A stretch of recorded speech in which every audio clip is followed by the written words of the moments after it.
Well, good morning, everybody. I'm Yuval Levin of the American Enterprise Institute, and it's my great pleasure to welcome you to a set of conversations today about democracy and the American founding. This gathering is the beginning for us of a large, ambitious project at AEI, and I want to say just a few words about it before we get going with our conversation. 2026, as a lot of you know, is going to mark the 250th anniversary of the American founding. A lot of organizations, a lot of individuals will recognize that milestone birthday in a variety of ways, but in thinking through how we might best do that here, we thought that the kind of contribution we could make would be some kind of lasting intellectual product through a set of conferences that will then yield a set of books and other kinds of educational materials that explore how Americans now should understand our heritage, our inheritance, the key themes and questions at issue in the American founding. Those materials can outlast the anniversary and can serve educators and students and citizens in general for many years to come. And to do that, we're going to draw on a variety of scholars from a variety of fields with a diversity of viewpoints to offer Americans some wisdom about our civic and political inheritance.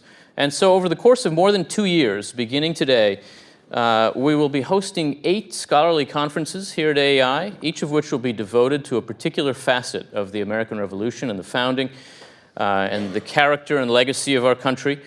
Our theme today at this first conference is Democracy and the Revolution. Future conferences will explore themes like religion and the founding, economics and the founding, race and slavery, law and constitutionalism, global affairs, and more. Each will then result in a book, a collection of essays or papers on that subject, as well as various kinds of video and audio and digital products.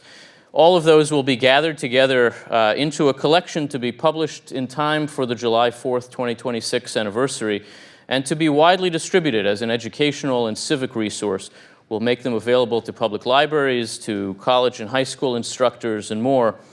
Our goal is really to help create a 21st century literature on the American founding and to help inform and reinforce the growing movement to strengthen civic education and civic learning in our country, a movement that has really been building steam again in recent years. In this first conference, we'll be talking in particular about the question of democracy and the founding. And we really could not be more pleased and proud about the extraordinary group of scholars that we'll have with us today to take up that question. We're going to hear in further sessions this morning from Danielle Allen and Greg Wiener, Peter Berkowitz, and Brian Garston. But we're starting this morning with maybe the dean of historians of the American founding, the great Gordon Wood. It would be a fool's errand and a particularly long one to provide you with a full professional biography of Gordon Wood. But he is an emeritus professor of history at Brown. He's written several of the most important books in the study of the early American Republic, including The Radicalism of the American Revolution, which won a Pulitzer Prize, The Creation of the American Republic, which won the Bancroft Prize, many other books and important papers and articles in the field. He's really created some of the basic frameworks and categories that now help us define the study of the founding. One of our former research assistants at AEI who is here today, I'll make sure you meet him, Gordon, when he saw the lineup for today, described himself as a Gordon Wood fanboy. And I think maybe we would use different terms, but there are a lot of Gordon Wood fanboys and fangirls in this crowd and in the country in general, among Americans who care about the founding. And Gordon has been a leading figure in that work for a long time. Half a century ago, in preparation for marking the bicentennial of the United States, AEI put on a project that's somewhat similar in some ways to what we're doing now. They invited a group of leading scholars to offer lectures on key themes in the American founding. And one of those, it was essential then just as now to invite Gordon Wood. The lectures were put together in these little booklets. And in our library, you can find the one by Gordon Wood. And it's an extraordinary lecture that I really recommend to you. It's online too. It opens with a picture of you, Gordon, and you haven't changed a bit, as you would imagine. And just as then, it would be crazy to try to start these conversations in any other way except to invite Gordon Wood to speak with us not only about democracy and the founding, but about the occasion of the 250th anniversary of the American Revolution and the Declaration of Independence. And so thank you, Gordon Wood, for being with us and for helping us to open these conversations. We'll talk about democracy and the revolution, but maybe the place to begin is really with that broader question of how we mark this anniversary. What do you think it would mean to do this well, to do this successfully?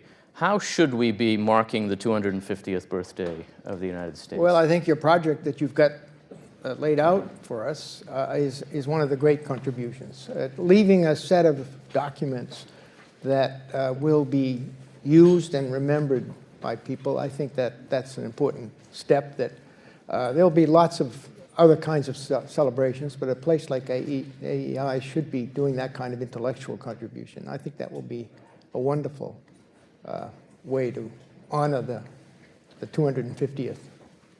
Well, thank you very much. I mean, thinking about the bicentennial, what was done well and what was not done well in that celebration? What could we learn from that as we get ready to... Well, there were lots of things that scholars probably didn't like, but I think there was a sense in the country that this was important, and it was the bicentennial of the Revolution. 250th doesn't have quite the same kind of... Everybody's trying to learn how to say semi-quincentennial, which I've decided not to say again today because I will get it wrong.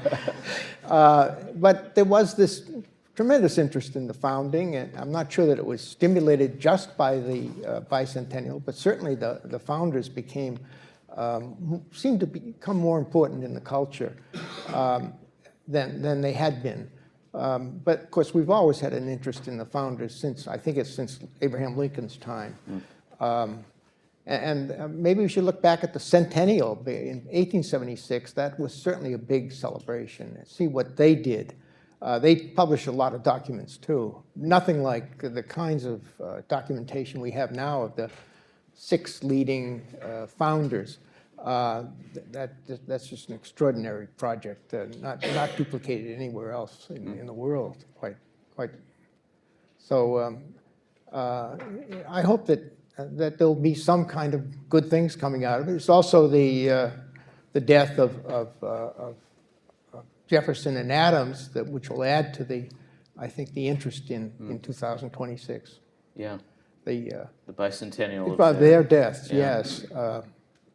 50 years right after. I mean, it seems such a coincidence that it had to be providential to people at the time. 50 years after the Declaration, to the 2 leading proponents of revolution, that just seemed too much to believe was coincidental. What does it say about our country that we take the beginning to be so crucial? It's not something the British would do, the French would do. I don't know that they could even point to the beginning. Even countries that could, our neighbors in Canada, don't think in quite this way about the significance of the starting point. Yeah, I think there's probably the modern similarity would be Israel.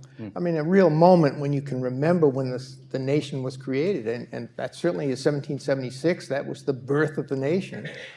The Declaration of Independence becomes, I think, the most important document, even more important in some sense than the Constitution, because it not only legally created the United States, but it infused into our culture liberty, the highest aspirations, the noblest ideals of the nation, liberty, equality, the well-being of ordinary people. These things come out of the Revolution, and so when you want to look back to find out what kind of people are we, you look at that document and you look at that founding. So it's interesting. You say liberty, equality, the well-being of ordinary people. We're talking today about democracy in the founding. Is democracy a term that that generation would have used to describe what they were doing or what they were aiming at? It certainly was not it barely mentioned in 1776. When they thought of, it was certainly not the aim of the revolution. The aim of the revolution was to protect liberty and to break from Great Britain, which was threatening that liberty. But democracy was, insofar as it was thought of in any kind of positive way, was an aspect of a kind of political science term, suggesting, of course, rule by the people. Literally, you could not have that outside of the New England town meetings. They knew that. But that's how they thought of it. In terms of governing, obviously, it's just democracy is important. You need the people as a part of a government. And that's, since they couldn't meet together, they met through representatives. So you have a house, when they create their first state constitutions, which are far more important in some sense than the federal constitution, which is derived from the state constitutions. That constitution making electrified the world. All of the states in 76 and 77 created new governments, written constitutions, which set the model for constitution making for the rest of 200 years, over 200 years. So when they thought about democracy, they thought of it as part of a balanced government, ruled by the people, and they should participate in the government, but they aren't the whole government. So you have a House of Representatives, which represents the people. Then you have senates, which were a kind of version of the House of Lords, a Republican version, which is designed to collect the wise and wise people of the community to be a second house in the legislature. And then you have an executive, which represents the kind of monarchical element. This notion of balanced government goes back to the ancient Greeks, ruled by one, two, or aristocracy, and then thirdly by the people. So that's how they thought of democracy. And none of the Greek heroes that they recognized had anything good to say about democracy. Neither Plato nor Aristotle nor Thucydides. They all feared democracy. It could run amok. It could be dangerous. But as long as it's balanced by the aristocracy and the one, the monarchical element, then all would be well. And so that's how they thought of it at the outset. By the time you get to the 1790s and the early 19th century, the term had changed and become very much similar to what we think today, encompassing the whole government and its values well beyond rule by the people. It included all of the elements that we think of as part of a democratic society. So is it just the term that had changed? It's interesting. One of the things that's always stood out to me about your work is that you look at the period that we think of as the founding period, from the earliest sort of rustling of unease about British policy in the 1760s until maybe the ratification of the Constitution in the 1780s. And you think of that as a time of change, as a period when ideas and priorities were changing dramatically, so that there's not one founding period, but there are phases.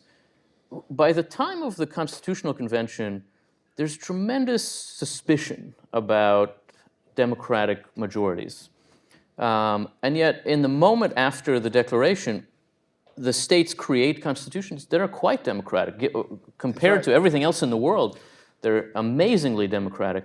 What happened in that period that changed what they meant by the term democracy and how they thought about the structures of democracy? Well, they had so much confidence in the people that they were virtuous and so they gave a tremendous amount of power to these lower houses of representatives, which are the democratic element in this mixed government. Governors did not have vetoes. The Senate was a problem because they really wrestled with the notion of the Senate. How do you create a Senate that's comparable to the House of Lords in a non-hereditary situation? And it turned out that's a major problem through the whole period because it looked like you had two houses of representatives. And of course, in the end, that's exactly what happened. In Pennsylvania is a good example of how ideas get changed. Pennsylvania created a single house legislature and no executive. They wanted the most democratic polity you could possibly have in a large state. And so they elected a single house, which then in turn had an executive committee, but no single executive. Well, immediately it was considered a monster in the culture, and elites everywhere condemned it. And there was a major move to create a second house in Pennsylvania. And the defenders of the Constitution said, well, you're trying to foist a House of Lords on us. And they said, no, it's not a House of Lords. And they ended up saying, it's just going to be a double representation of the people. Well, that's an extraordinary statement to make, because if the people could be represented twice, why not 3 times, 4 times? And of course, in the decades polemics, over the decade from 1776 to 1787, that's exactly what happened. Election became the criterion of representation, so you suddenly had a whole lot of bodies being representative of the people. And the Senates, by the time you get to the 1787, in most of the elites were arguing that all of the officials in the government, at state and at the federal level, are in some ways representative of the people. And that's an extraordinary change in a very short period of time, because no one would have said that in 1776. No one was saying that. So in that sense, the Constitution was more democratic, not less, even though the rhetoric was more skeptical of democracy. Rhetorically and in language, yes. But of course, in reality, it was considered by the anti-federalists, the opponents of the Constitution, to be a very undemocratic institution. And some people would say today that it's undemocratic in various ways. But what struck me in working, and this was essentially my dissertation, was the extraordinary change in ideas. I mean, I'll give you another example of how ideas change in the middle of polemics. Hamilton in 78, Federalist 78, is trying to argue that the judges have a right to set aside, essentially judicial review, set aside legislation by House of Representatives. And of course, people said, well, how can they do that? How can judges set aside what? And of course, it's still a problem today, and today in America, and today in Israel. How can judges, unelected judges, set aside a democratically elected actions of democratically elected legislators? And Hamilton says, well, who do you think you are, you legislatures? You're not really the people. You're just agents of the people. And so aren't the judges agents of the people. That's the argument he makes in 78. And that to justify judicial review. In other words, he's taking away some of the representative quality of the legislatures and giving it to the judges. Well, of course, the next step in the arguments is, well, if the judges are really agents of the people, maybe we should elect them. And of course, that's exactly what began happening. And now about 39 states, not our federal government, but 39 states elect their judges.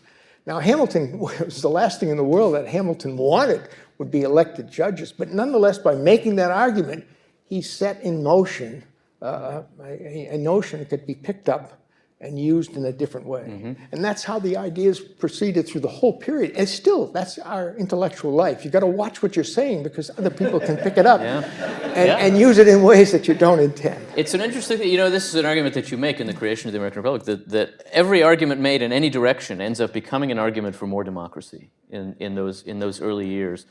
Why is that? What was the spirit that drove? There is a social force. The American Revolution did have a social basis to it, and it releases middling sorts of people who begin using the idea of equality in particular to combat the aristocracy, as they saw it, gentry. We had no aristocracy comparable to what existed in England or in France. But we did have a gentry, people who claimed to be superior to other people. And these middle-class people begin contesting, not only politically, but intellectually, and using the arguments of equality in particular. The Declaration of Independence says all men are created equal. It doesn't say men are equal. Created, they were all very much Lockeans. That is to say, they believed that we were all born with a blank slate, and whatever differences that emerge come from the environment. Even many people argue, not Jefferson, but many people argue that blacks were born equal to whites, and the reason that, and they argued this, that they had lived in Africa and they had been scorched by the African sun, and in a more temperate climate they would become white. And intelligent people like David Ramsey, who was a South Carolinian physician and historian, argued that he said in a letter to Jefferson, he says, I think they become whiter in just my own lifetime. I see blacks becoming more white. That may have been because of miscegenation, but whatever was happening in South, but that was his view. That's how they thought of equality. But by 1790s, the middle class types who are emerging, particularly in the North, are arguing that not only are we created equal, but we are equal. And, and there's no place else in the world that this was carried so fully. And by the time you reach the Jackson era, elites are very much on the defensive and finding it very difficult to distinguish any kind of social distinction. And Europeans who come here see everybody's a gentleman. There's no distinction between gentlemen and non-gentlemen. And you can read something like Middlemarch or Trollope, and you realize that even in the late 19th century, the English drew a very sharp distinction between who's a gentleman and who's not. In America, that all gets blurred, except maybe in the South. In some ways, the line between democracy and equality is relatively straightforward. But you mentioned liberty as the sort of key ambition, the key motivation for the American Revolution. How do you think about the connection between democracy and liberty? In what sense was what they were fighting for ultimately expressed in democratic forms? Well, the debate, as I say, the imperial debate is really about liberty, and the colonists are looking for, they don't want to be under the thumb of the British, but the British making decisions about who's going to be taxed and not taxed. And that's how they thought of liberty and freedom. And that, of course, is very much in English, and we're very deeply embedded. I mean, the United States is very deeply indebted to our English heritage in that sense. We had the common law, and we had habeas corpus, and we had the English Bill of Rights, and all of that played into. The Americans could not have invented overnight all of their notions of rights, individual liberties, and so on. So liberty is crucial, but there's always a tension, of course, between liberty and equality, and there's no doubt that in the decades that followed, equality really is the dominant force, and I think it still is. To me, it's the most ideologically powerful force in American history. Melville recognized that. He called it the great God, liberty. It simply made a difference. We were celebrating ordinary working people as being the stuff of the society well before any European country was doing it. And so we were way ahead in that, and it's equality that led that charge. Mm-hmm. How different are the North and the South in this story? Oh, very different, especially in the decades following the Revolution. One of the important things that I've tried to emphasize is the celebration of work that emerges in the North, because you see from antiquity on, people who worked, particularly worked with their hands, were considered inferior, simply incapable of virtue, incapable of really being good citizens. Well, that all changes in the North. And you have a celebration of work to the point where a lawyer like Edward Everett in 1820s running for some office has to celebrate. Look, I'm a working man too, he said. I go into the office and I work hard too. And he's talking to people who are working class people. And he has to celebrate work. And that, of course, aggravated the distinction between North and South, because that's exactly the opposite of what the Southern gentry were celebrating. They were people of leisure, and they saw this as a good thing, because this is what antiquity was like. You have to have an aristocracy that has leisure so that you can do great things.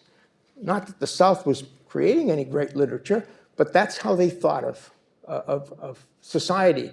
And so suddenly the North is going off in a very different direction, celebrating work, and the slave-ridden society of the South is going in the opposite direction, rhetorically. So the distinctions between the two sections are aggravated by this development of equality. And Southerners, like Madison, recognized that. He said, as long as we have slavery, no matter how much we emphasize rhetorically that we're a democracy, we really are an aristocracy. And I think that was that aggravated the sectional split, and it was a real difference. Some historians in the past have tried to show that the South was just as democratic as the North, but it's just not true, either rhetorically or substantively. Help us think about, you mentioned the term Republican in answering that, and I wonder how you think about the distinction between Democratic and Republican.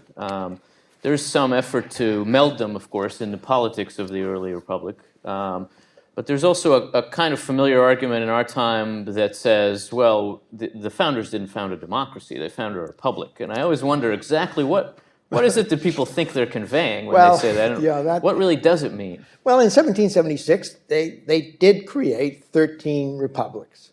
What they meant by that was you're not going to have hereditary leaders. You're going to have elected leaders or people who are not inheriting their position. Blood is no longer going to matter in American life. Merit should matter. Now, you could have various kinds of republics. Republics could have a strong governor or not a strong governor, or three, as I mentioned before, the balance between monarch or aristocracy and democracy. Many people argued, in England as well, that the English monarchy really was a republic in some ways. John Adams says that. John Adams says that, but others do. Montesquieu says that. He says it's got a republic because it has a House of Commons. And of course, there's no place else in the world that has a House of Commons or a representative body representing the people. So it's a very ambiguous term, but there are different kinds of republics and differently organized. But they have to have some kind of democratic element in it. And there's no doubt, nobody ever denied that, even in England, that all power ultimately came from the people. That's not the same as saying that the people can rule. So deriving your authority from the people, and no good Whig in England would ever deny that the people are the source of all authority. There are very few people left who are arguing the divine right of kings. So you can have all authority from the people, but having the people rule is another thing altogether. And so you can have a republic that has a democratic element in it, but also has an aristocracy or a House of Lords or a Senate, I should say, or a governor. So republic could be organized in different ways, but it's a republic when it lacks hereditary rule.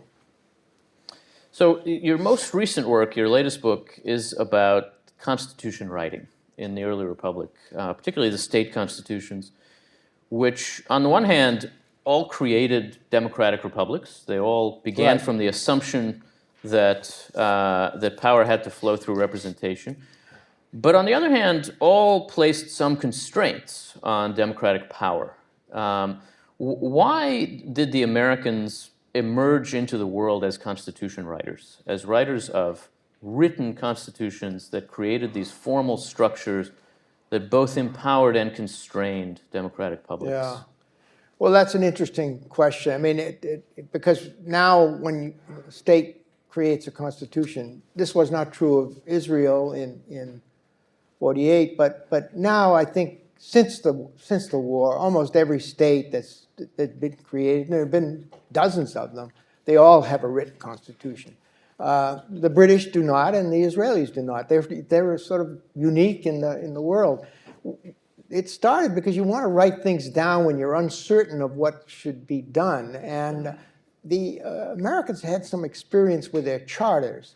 Now, not every colony had a charter, but those that did that charter, which had been at the outset a corporate grant from the Crown to a group of people to do something that the Crown couldn't afford to do, suddenly took on aspects of being a kind of constitution. That's how Samuel Adams thought about the Massachusetts Charter in the 1760s. He was thinking of it as a written document that limited the power of the English government and gave authorization to the colonists to run their colony. So it was natural in that sense to think of a constitution as a written document. So there was never much debate about that. They all wrote them, and they rewrote them.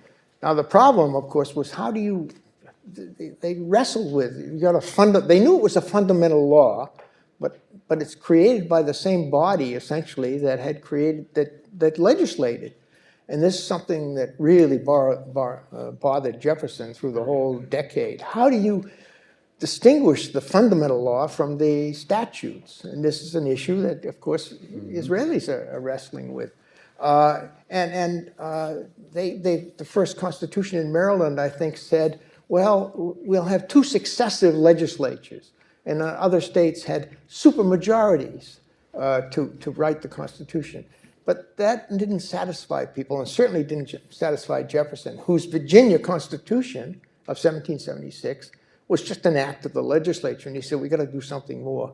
It's Massachusetts that comes to Massachusetts comes to the solution, because they postpone their constitution writing, and it becomes quite a big deal. In 1780, that's quite a few years, 40 years later than the others, and they come up with the notion of a convention, a specially elected body with one function, to elect, to devise a constitution, which would then be ratified by the people.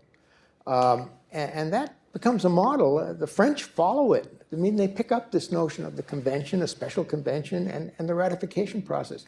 So that really launches, so it's understandable when the federal government is created that they would follow that model. And then that, as I say, that's picked up by other people elsewhere. In some ways, at the center of that challenge is the question of majority rule, which obviously is essential to what we think of as democracy.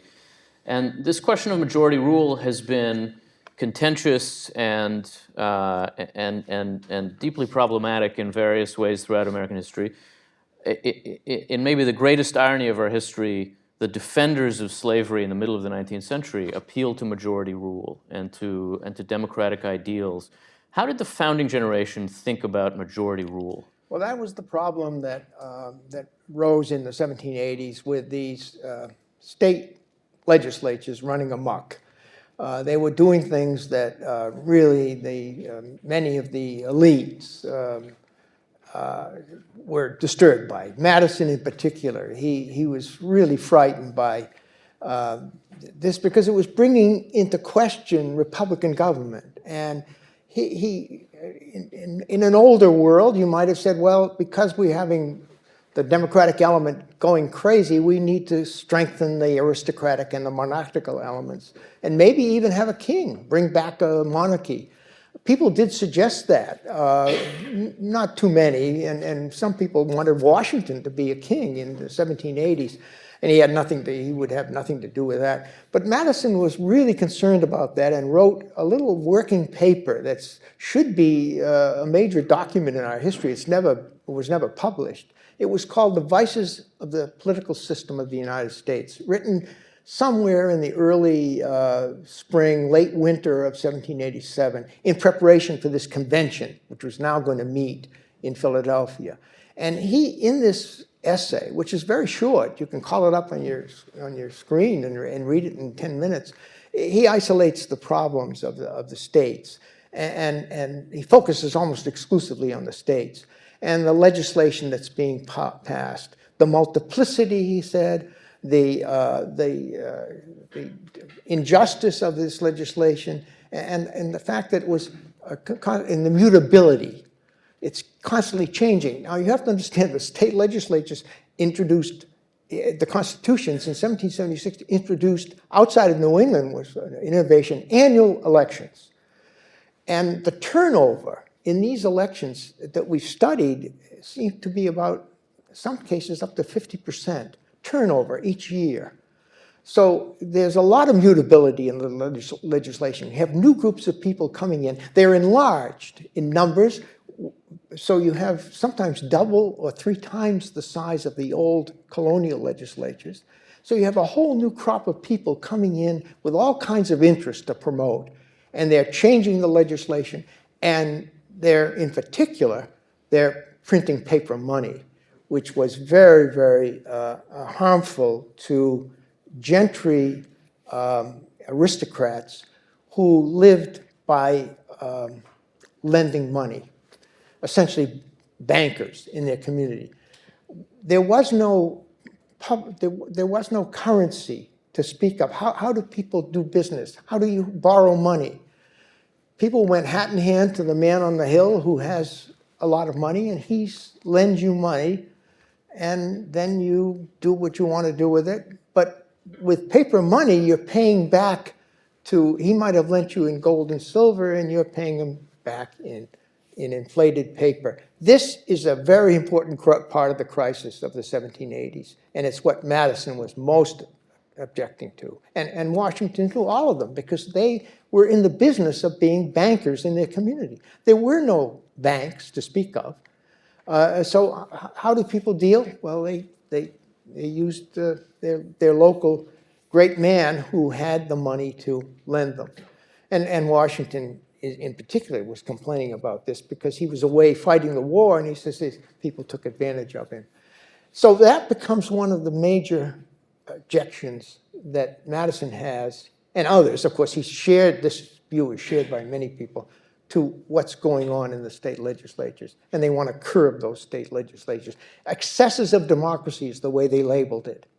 And those excesses of democracy are the major force, in my own opinion, of the major force in calling the convention. Now, there are other problems with the Articles of Confederation. You have to think of, in 1776, 1778, when we create the Articles, it's sort of like the EU. And that's the best way to understand it. You have 13 states who see themselves as very independent with their own sovereignty, coming together for a few basic purposes, the way the EU exists. There's no way that the EU can tamper too much with the sovereignty of the people. And insofar as they do, they drove England out, or Great Britain out of the EU. Each of those states sees itself as independent and sovereign. And that's how the 13 states saw themselves. And so it's a very, although it was a strong confederation, as confederations go, it was a confederation, not what we got in 1787. It's almost extraordinary to explain how did such a strong national government emerge. We take it for granted. It assumes that it had to happen. But I think it's more difficult to explain the Constitution than it is to explain the Revolution itself. And I think it is these excesses of democracy that really guide Madison's thinking and the thinking of others. He could never have carried the way without having that political support from others like him.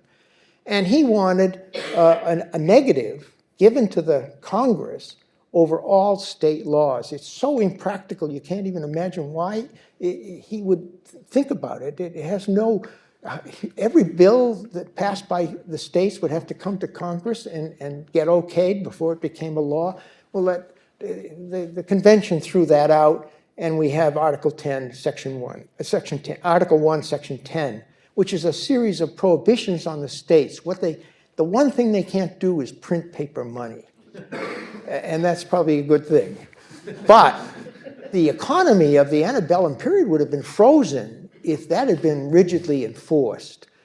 And this is the way history works. Then the states got around that prohibition by chartering banks, which in turn printed the paper money. So by the time you get to the eve of the Civil War, there are about 10,000 different currencies flying around. How business was created how did people handle this? I mean, if you're in Providence and you get a note for $100 drawn on the first bank of Nashville, what are you going to do? Well, you probably discounted it and tried to pass it on. That's how things operated. Now, it all gets changed with the Civil War. These state banks are taxed out of business, and we're into our modern world. But to think about what went on in that period, all of those state banks are issuing currency, which is capital. And that's the source of the bonanza of the antebellum period. Very risky period.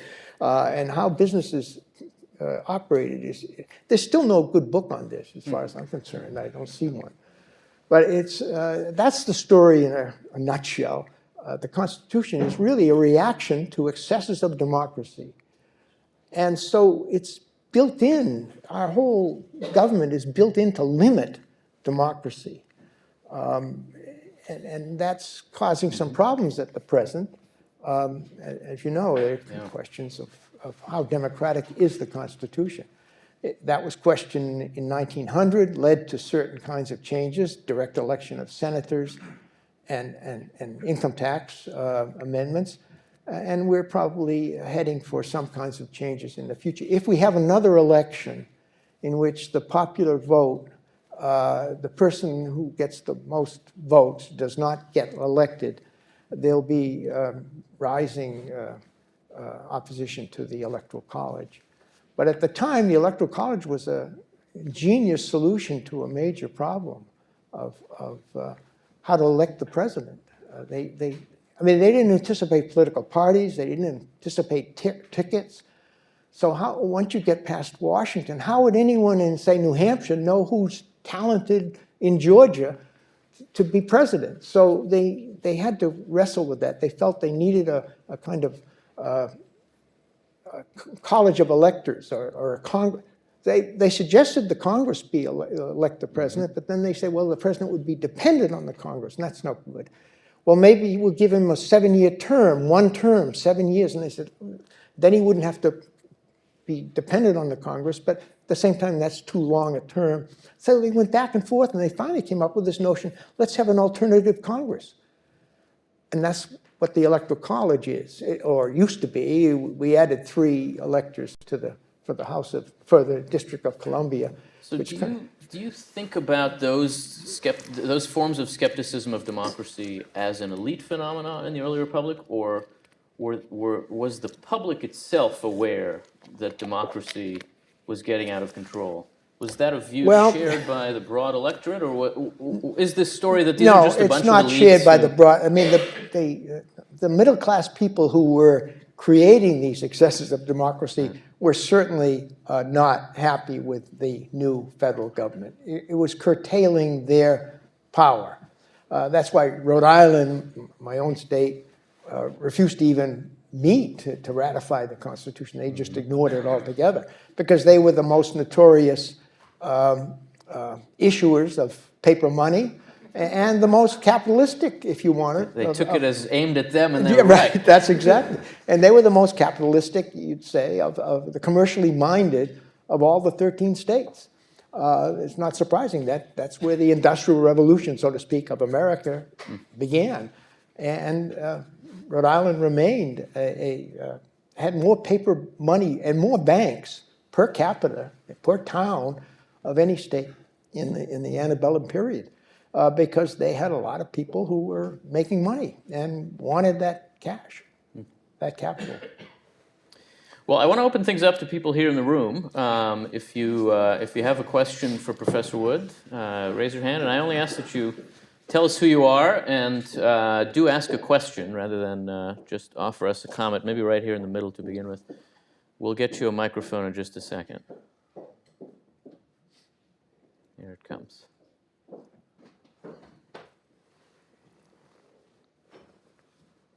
Thank you very much. My name is Bert Ely, an independent banking consultant here in town. In recent days, Donald Trump has been reported as saying that if he's elected president, he'll root out the vermin that exist within the American population.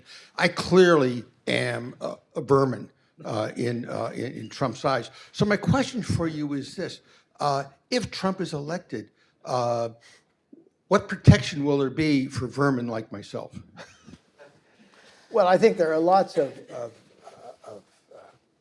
obstacles facing anybody who wants to, if they're going to be following the law at all. And I don't see, Trump has lost the support of the military, and there's not much he can do as a single person without, people talk about a coup d'etat and so on.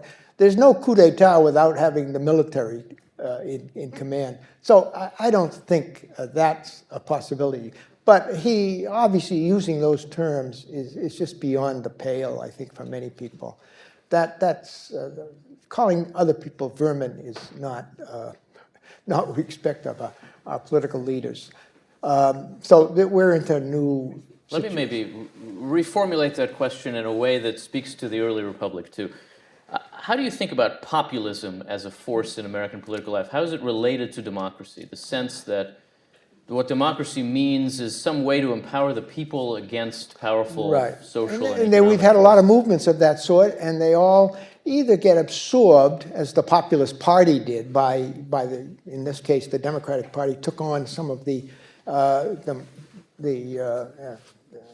program of the populists in the late 19th century, or Jackson's era was really a very populist movement. I mean, when you think about, although he was a slaveholder, but he did stand for the Union, but his program was designed to a kind of culmination of movements that had begun in the 1780s and 90s. He argued and said anyone at all can hold public office. It doesn't matter who you are, how much money you have, how much property you have. Any person at all could serve in office. That's a major development, and there's no place else in the world that reaches that point. And that's in the 1820s and 30s. That's the ultimate notion of democracy. That, and also paying salaries to public offices. You know, the Chartist movement suggests that in England. That's as close as they come. But everywhere else in the world, people are not paid salaries, because the assumption is that this is an obligation of an aristocracy. In England, the landed aristocracy dominates the House of Commons until, well, they didn't start paying salaries to MPs until 1910. Now, think about what that means, what kinds of people. That's exactly the kind of people that Adam Smith thought should serve as political leaders. They have no, as he said about the landed aristocracy in England, they have no interests of their own. Their money comes to them from rents and tenants without exertion. They don't have to do anything. The money just flows in, and that gives them the ability to be disinterested. And that's a term that George Washington used all the time. It was what he meant by virtue. We use the term disinterested now to mean as a synonym for uninterested. And we've changed the meaning of the word, but in the 18th century, there was only one meaning to that word. It meant impartial, standing above interests.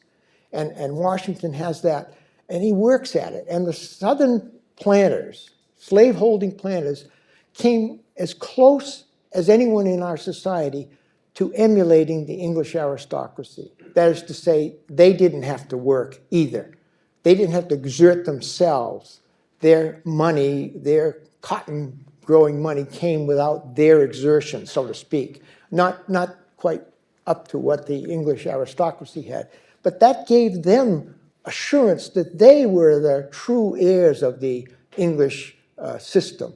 And that's the arguments they used through the whole antebellum period, that they were the true aristocrats and were free of capitalist money grubbing. Those Yankees are all interested in money, and that's all they're interested in, and they can't be good Republicans with that. That's the kinds of arguments that went on. So help us in that sense to think about the mystery of Thomas Jefferson, maybe the most democratic of the founders, and yet also the most Southern aristocratic of them in a certain way. Well, I guess we call him a limousine liberal. That's one way.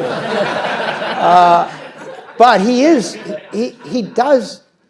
really has an image of what he wants to do in 1776. He lays out for himself a whole program of reforms, enlightened reforms. He looks forward to the revolution so he can implement those reforms having to do with education, with anti-slavery, with religion, separation of church and state, with inheritance patterns, doing away with primogeniture and entail, and with criminal punishment. And these are reforms that he has in his mind, and he tries to implement, and with some success in Virginia, no success with slavery, of course, but he does try, but very successful with separation of church and state. That document that finally gets implemented by Madison, because his plan for separation of church and state, when he's in Paris, Madison carries it out in 1785, 86. It's an extraordinary document in our history. And really, there's nothing like it in the history of the world up to that time. And separating, in other words, religion is no longer a matter of state business. I mean, we had a meeting in Prague with a bunch of people discussing that document. And people there were two Muslims, one from Indonesia, one from Iran, and scholars from Britain and Europe and America. And the Muslims could not begin to even comprehend what Jefferson was talking about. If religion is important, then the state must be involved in it. It's that kind of logic. And Jefferson's document separates those two, much to our benefit through the rest of our history. We didn't become less religious. We became, in fact, more religious. So Jefferson is an extraordinary man in that sense. The criminal justice reforms, too, are an extraordinary well, that's right. They don't get... They were the agenda of reformers for 100 years. That's right. And Pennsylvania picks them up. It isn't Jefferson alone who's thinking this, but he really had it worked out. And he isn't so successful in Virginia, certainly not with his education. But that educational plan that he had gets implemented first in Massachusetts. And in Pennsylvania, you have extraordinary liberalization, doing away with capital crimes. Capital crimes just in case of murder. That's just extraordinary. England had 200 capital crimes on its books at the end of the 18th century. Stealing a handkerchief could get you executed. Now, in most cases, the juries wouldn't. They send them instead either to America or later to Australia. So there's a reforming element to Jefferson. He's really full, and he's an ideologue to his. I mean, he really is supportive of the French Revolution in a way that no other American leader was. He really believed in it, and that's one of the great contests he has with his friend, so-called friend, John Adams. But Jefferson, you know, his replacement in Paris writes to him in 1793, Mr. Jefferson, your former friends over here are being executed. And he says, well, that's just the price of fighting for liberty. And he says, if only an Adam and Eve were left alive and left free, it would be worth it. I mean, that kind of statement led the Irish historian, I've forgotten his name now, who he said, well, he's the Pot Paul of the 18th century. Jefferson was an extraordinary man, but in the end, he had some political skills and ambitions, and he moderated in action what he believed. He was a good politician too, but when he came into power as a president, he, in a sense, endorsed that middle-class revolution. He had no idea of all of his middle-class followers in the North, what they were doing and what they were saying, but he certainly was a spokesman for that. He never doubted the virtue of the American people, and that's what made him, through most of our history until recently, the great man, because he was the only one that had no doubts whatsoever that the American people were the greatest thing on earth. And in some ways, what holds all these varied interests together is something we could call democracy. Yes. And he was a democratic thinker beyond structure of government, but By early 19th century, the modern meaning of democracy, meaning our whole system, all of our values, was summed up in the word democracy. So that it included individual liberties, rights, everything. The whole system is summed up in that word. And so that's where it took on its great power. But it happened in a very short period of time. Extraordinary change from 1776 to 1800. You have this extraordinary change in the meaning of the word democracy for Americans. And already by the early 19th century, it has essentially the meaning we have for us today. It encompasses that. We don't mean by it just majority rule. We don't mean by it just elections. We mean the whole package. Everything that we value is summed up in the word democracy. let's take another question up here in the front.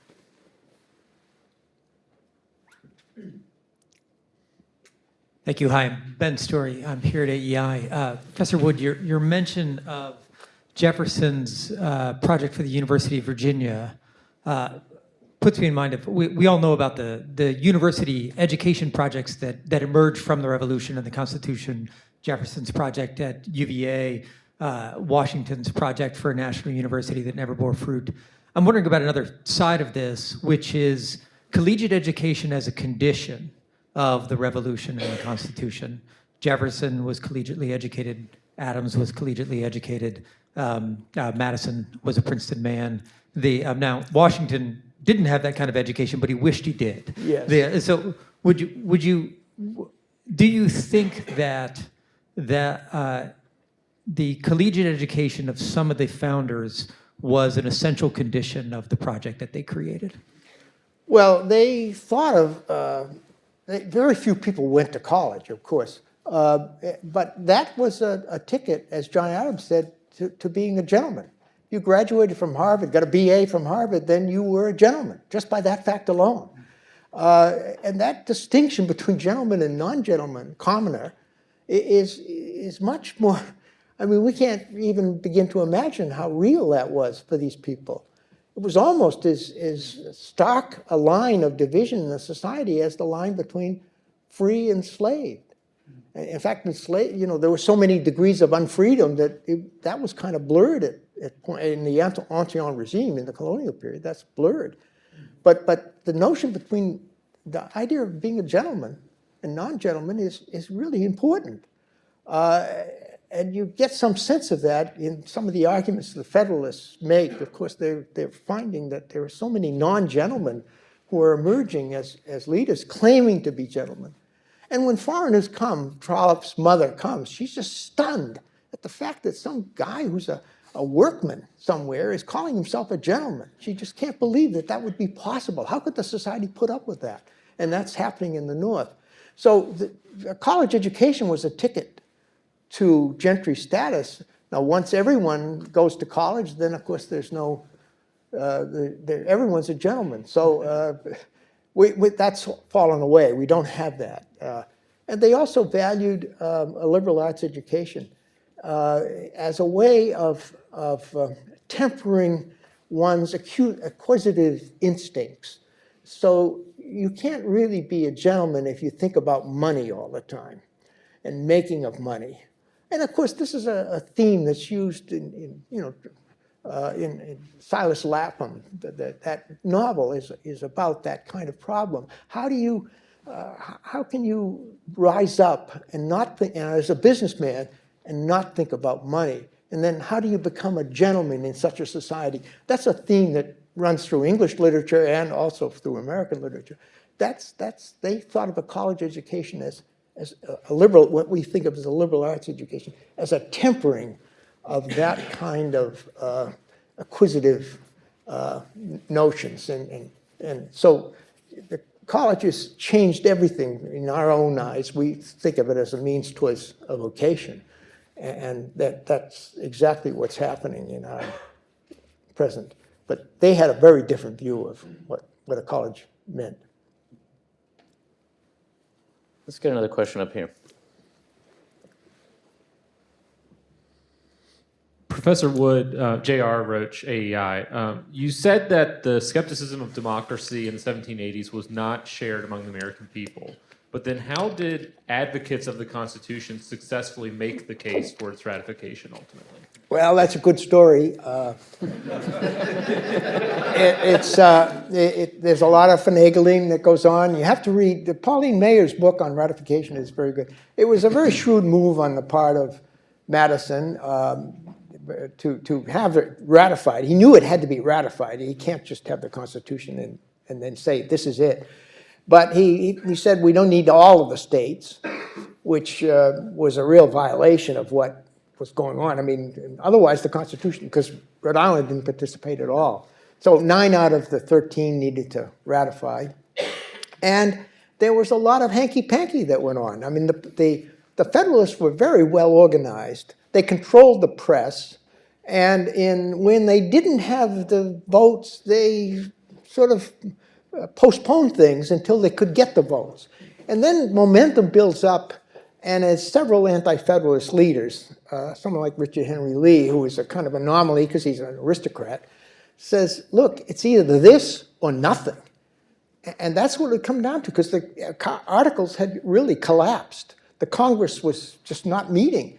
And suddenly people said, I don't want nothing. I don't want chaos. And someone like Melancthon Smith, who is really the bright guy, uneducated minor merchant who ends up debating Hamilton in the New York Ratifying Convention, he really gives both Hamilton and Livingston, who are college graduates, a real run for the thing. I mean, the debate is very, very fascinating. All about aristocracy and consolidation. Those are the two major anti-Federalist contentions. This is a consolidation, and it's putting aristocratic people into power. And of course, that was the plan in some sense. They weren't wrong about that. But in the end, when New York votes, and it was close, Smith votes for the Constitution because he doesn't want chaos. He doesn't want to go back to nothing because there was nothing that was there. And so in the end, the Federalists had that advantage. But it is a very interesting story politically to see the way they manage things in the various states, particularly in Pennsylvania. There's no doubt that it's a real, I mean, by present-day standards, we'd call it a kind of manipulated ratification. But at any rate, it was a tough fight, but they had the only thing out there at this point. And people wanted something called the United States, and so it was this or nothing. Is I think in the end what it got through. And then of course once Jefferson takes over, the fight in the 90s is all about what kind of nation are we going to be. And when Jefferson takes over, he reduces the power of the federal government. I mean, unless you get the mail delivered, but that's it. The government never touched you in any way. There was no major army, and there's no taxation except for customs duties, which you never felt. So, and you had the mail coming in, and that's the only way you'd know you were living in a federal government by 1810. Let's take another question up here.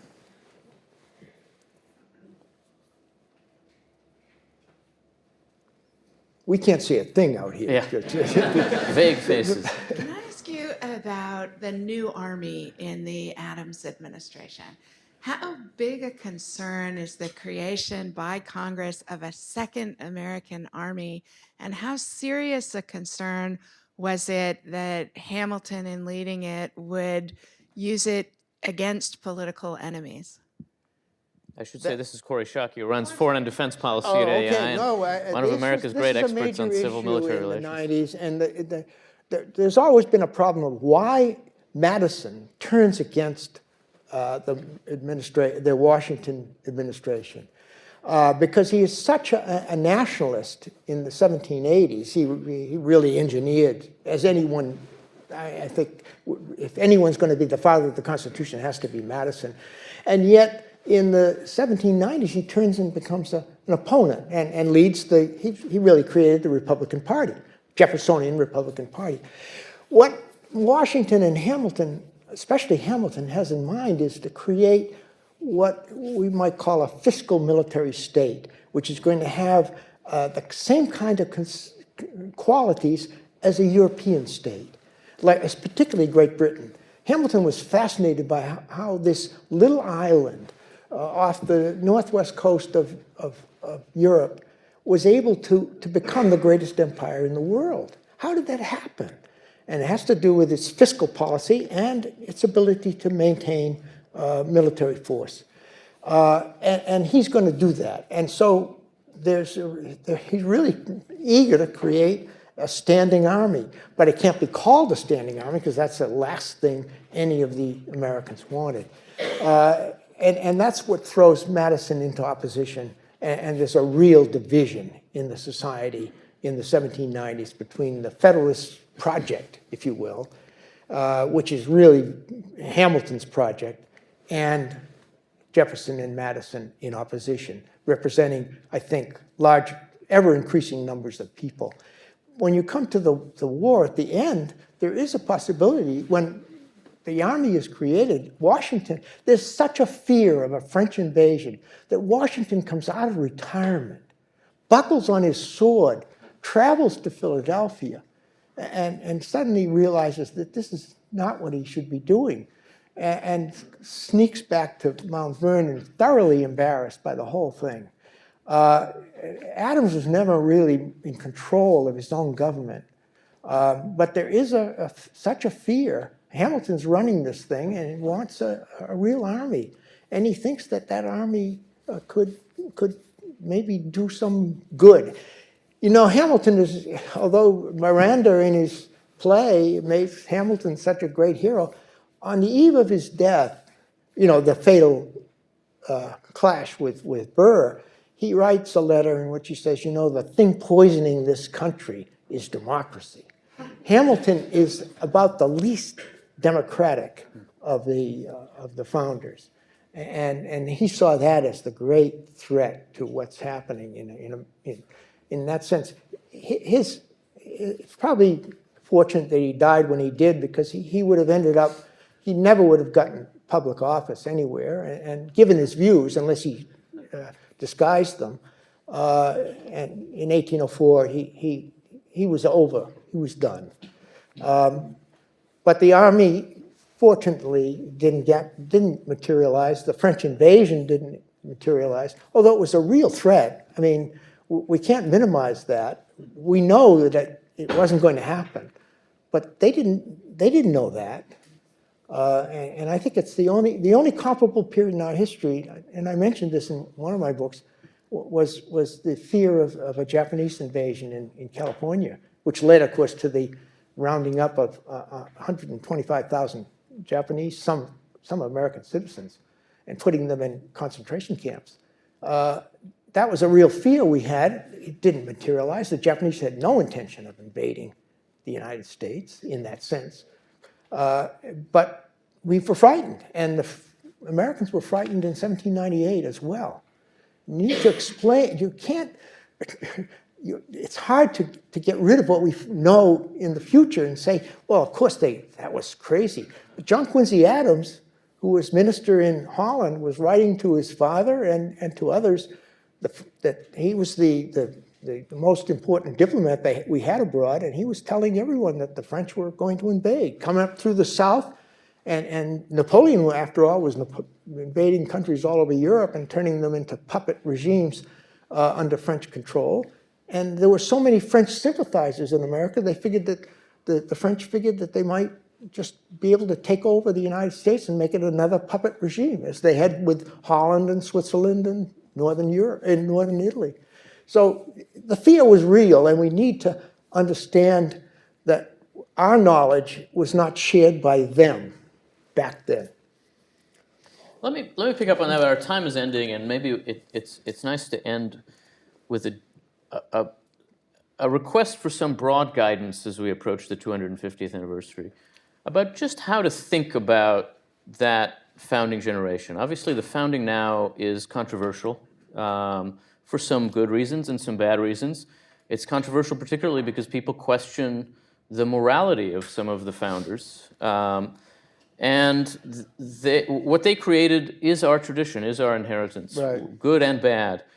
What's the framework you would offer Americans for thinking about our founding and as this anniversary comes? How do we think about these people? What do we owe them? What should we expect of them? What's the right attitude to have? Well, they were an extraordinary generation and peculiar in that sense because I don't think they'll ever be duplicated. There was a moment in our history where there was, I would say, a nice balance between what we might call democracy and aristocracy. A respect for elites, but a common concern for the well-being of all people. And that was nicely balanced with these people. They were interested in doing well for the people. They talked about that. That's what republic means, res publica, the public things.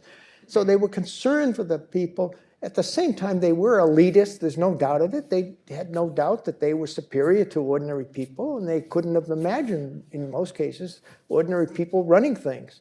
But at the same time, they were concerned for their welfare. So you had this balance. And there's no place quite like, except maybe in Scotland. And it's interesting that this was, it took place in what we call the Enlightenment, although they didn't know they were living in the Enlightenment. They knew they were living in enlightened times. And they shared the values of this Enlightenment. And they tried to implement them. And in that sense, we were the first nation to do that. The others all tried, and in some cases succeeded, but not to the extent we did. So we were created at a moment of great enlightenment, and the notion of all men being created equal. Think of what that meant, because that was not the assumption of the Ancien regime. The aristocracies of going back to the beginning of European history had always assumed that people were all created unequal and could never be equal. That's such an important moment. And surely the legacy of slavery is what makes it so That's hard right. for so many But people it is, now you to take need that to seriously. understand that this is the first moment in which slavery is challenged in the history of the world and abolished, legally abolished, in the 8 northern states. Now, there was a small number of slaves, only 50,000 perhaps in the north. But the implications of that people were aware of that throughout the world. And those Southerners were aware of that. And the people in Brazil were aware of that. Slavery was now something to be eliminated. That was nobody thought about that in 1710 or 1700. I mean, maybe a few individuals, a few isolated Quakers, but there's no major movement questioning slavery. There hadn't been for 3,000 years. And all of a sudden you have, with the revolution, this fundamental questioning of the institution that put it on the defensive, and it sooner or later was going to be eliminated, was the sense that people had from the revolution on. It's the revolution that does that. The English come late to this. The American northern states are way ahead of the English on this in implementing anti-slavery.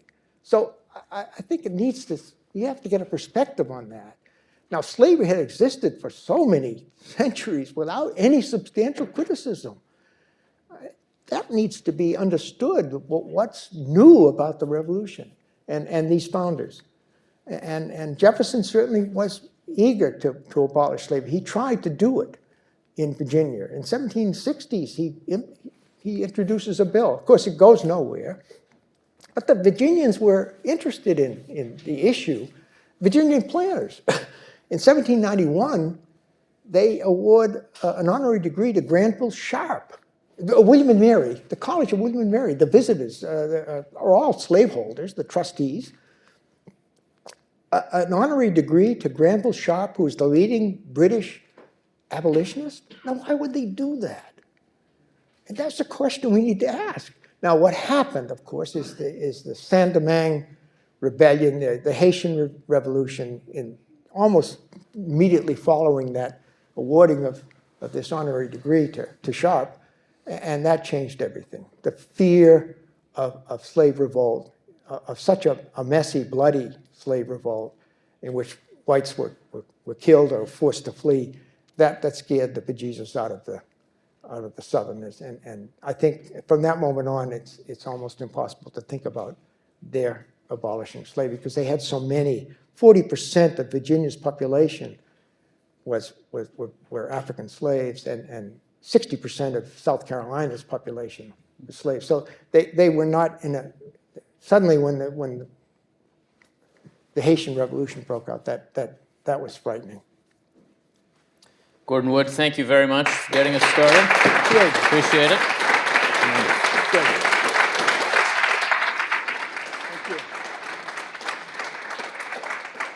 We'll take a short break and continue with the next panel.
Welcome back, and thank you for joining us for our second panel, which is on the Democratic Declaration. I'm Adam White. I'm a senior fellow here at AEI, and I want to echo my colleague Yuval's thoughts at the outset of this. We're so grateful for everybody who made today's event and the series that will follow possible.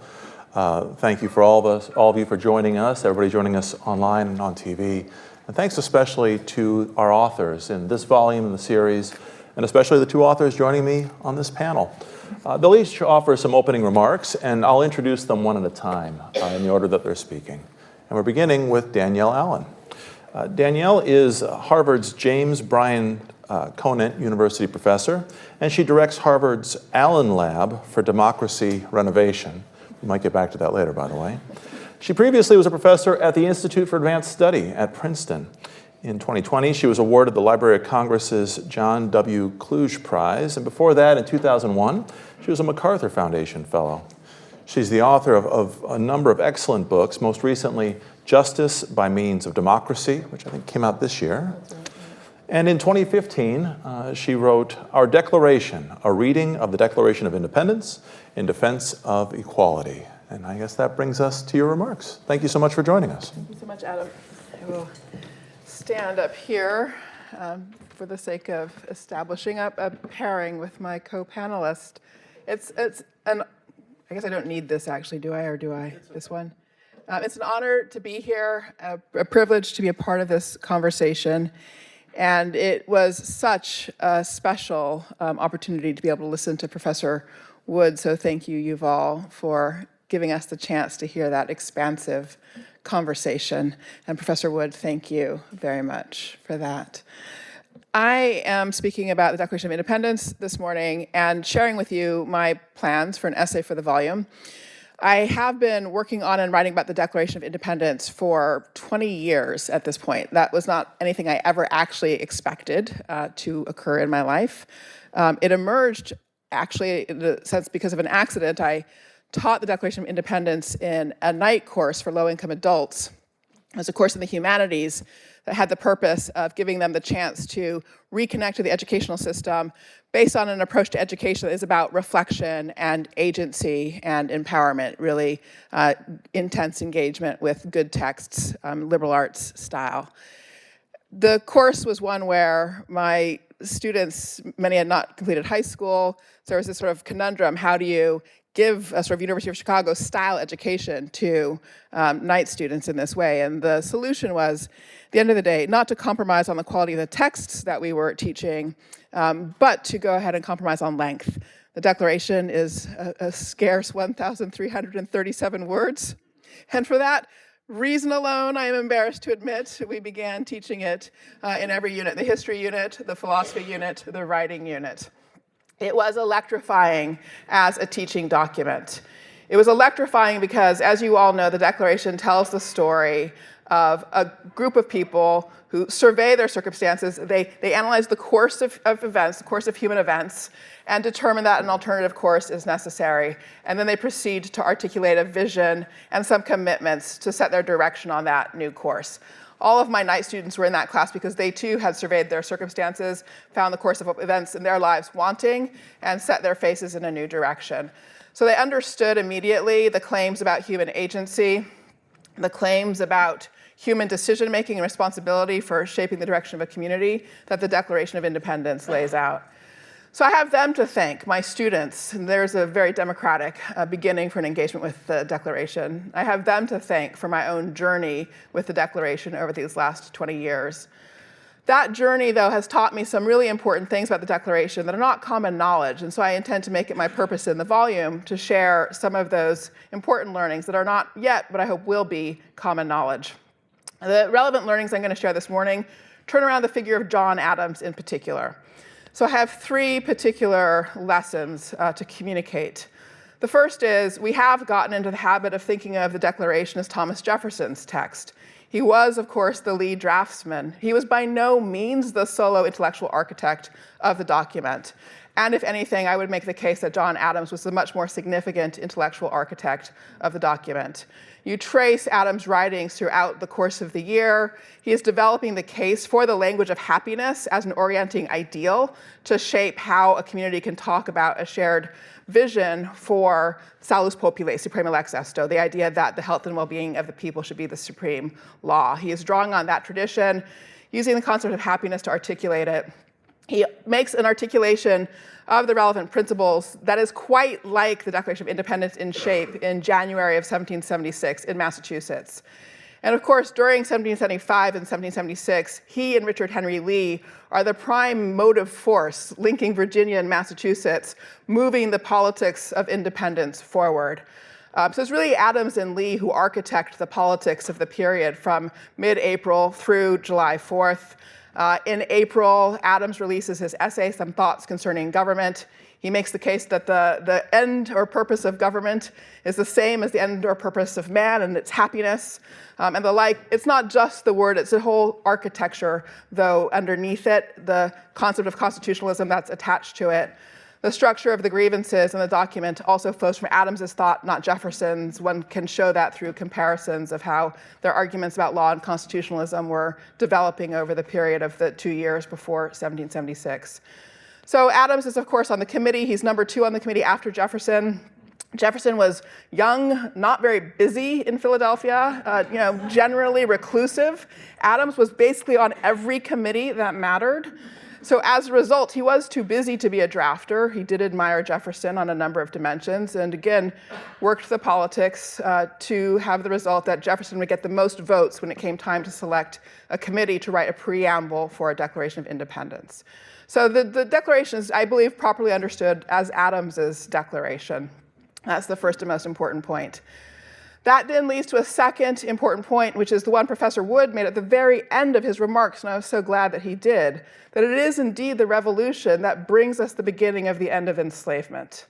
And it's Adams who is a part of that, as is Ben Franklin, also on the Committee of 5 that drafted the Declaration.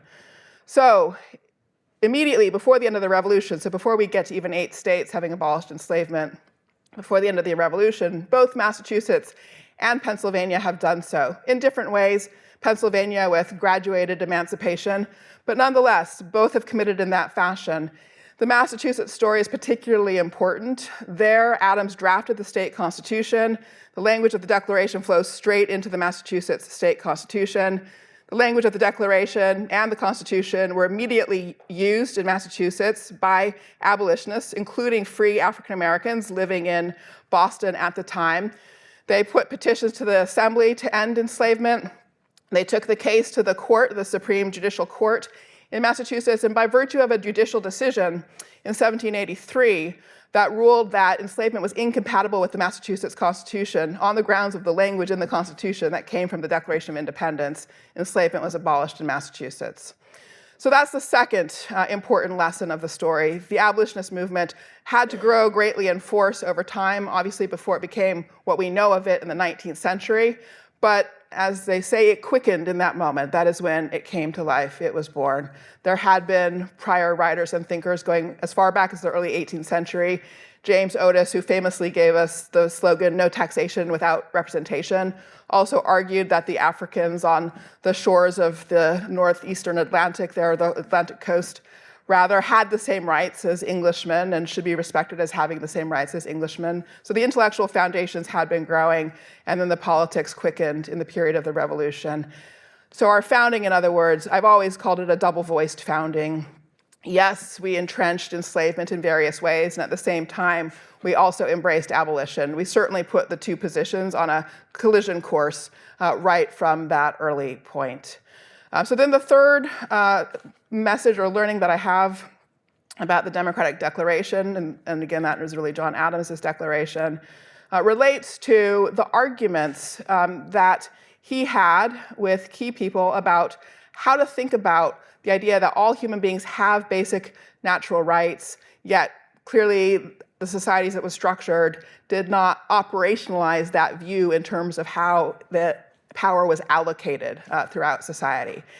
And what I've come to realize from sort of studying various exchanges of letters is that there's a key phrase in the Declaration that really explains how it is we could simultaneously, as a country, have endorsed a concept of natural rights, all men being created equal, all men meaning human beings in that formulation.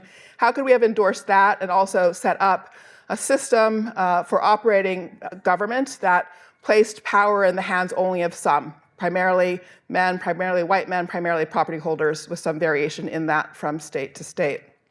The answer, I believe, comes in the last clause of the second sentence of the Declaration. As Professor Wood knows, I'm a close reader of texts. So I'm just going to remind you of the whole second sentence, but ask you to listen to the last clause, all right? We hold these truths to be self-evident, that all men are created equal, that they are endowed by their Creator with certain inalienable rights, that among these are life, liberty, and the pursuit of happiness, that to secure these rights, governments are instituted among men, deriving their just powers from the consent of the governed.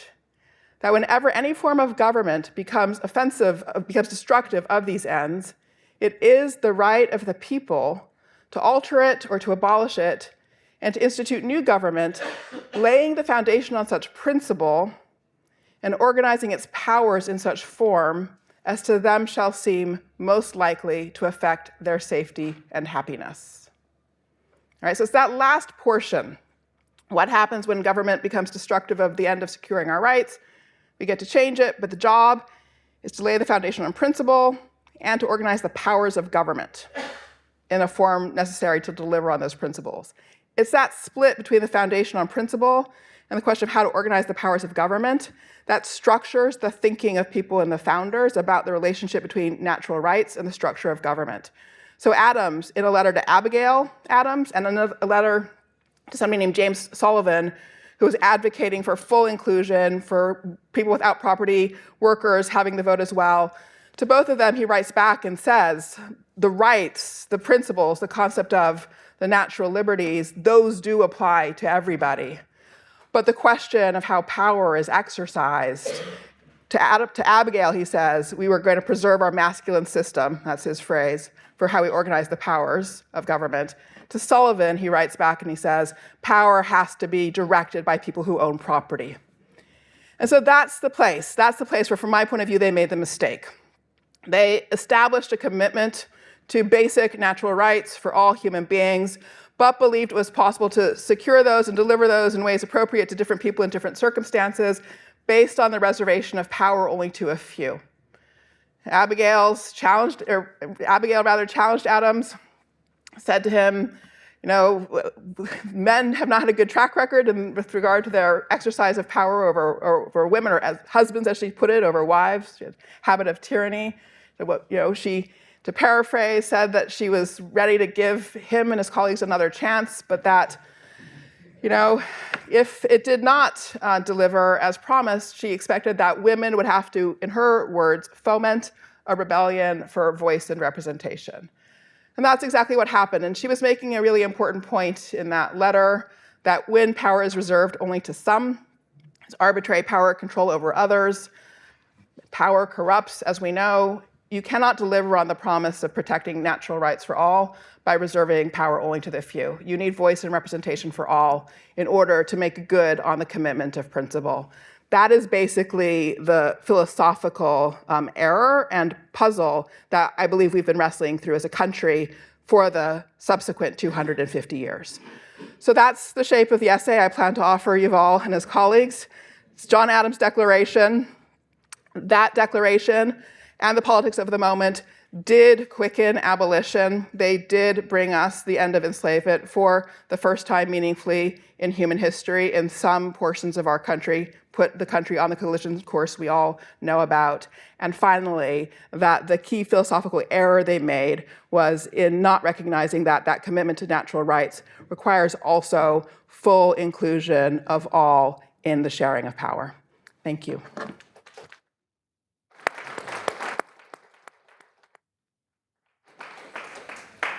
Thank you, Danielle. And our next guest is Gregory Weiner. He is president of Assumption University, although today Greg is speaking as an individual scholar. He was recently a visiting scholar at AEI as well. Before all of that, he worked in the Senate, ultimately for Senator Robert Kerry. So you could say Greg he works both in theory and in practice. He also has written a number of wonderful books, including Madison's Metronome, subtitled The Constitution, Majority Rule, and the Tempo of American Politics, and also Old Whigs, Burke, Lincoln, and the Politics of Prudence. And I suppose that brings us in part to the subject of your remarks today. So Greg, thank you for joining us.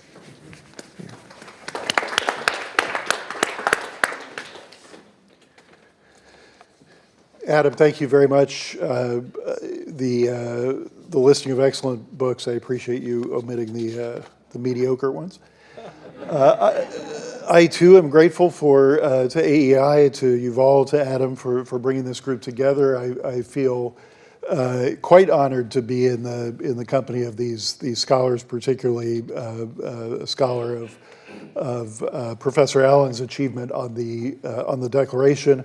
I will say that listening to Professor Wood, a dread began to dawn on me as I realized that some of the things I might say about the Declaration would constitute disagreeing with him in his physical presence. So I will invoke the ancient wisdom to speakers that don't worry when they walk out on you, it's when they start walking toward you that you should be concerned.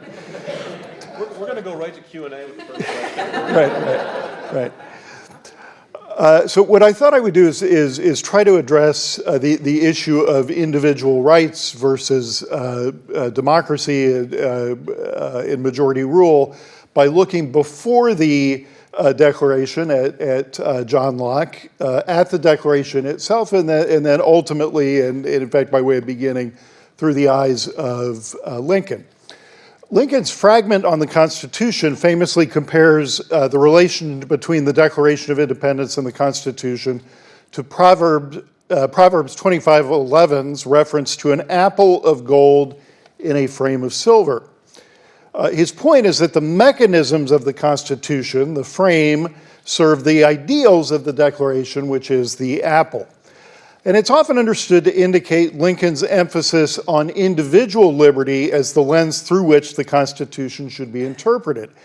Yet the timing of the fragment, which is presumed to have been written between his election in 1860 and his inauguration in 61, suggests otherwise. At the same time, he was drafting his first inaugural, a full-throated defense of democracy understood as majority rule.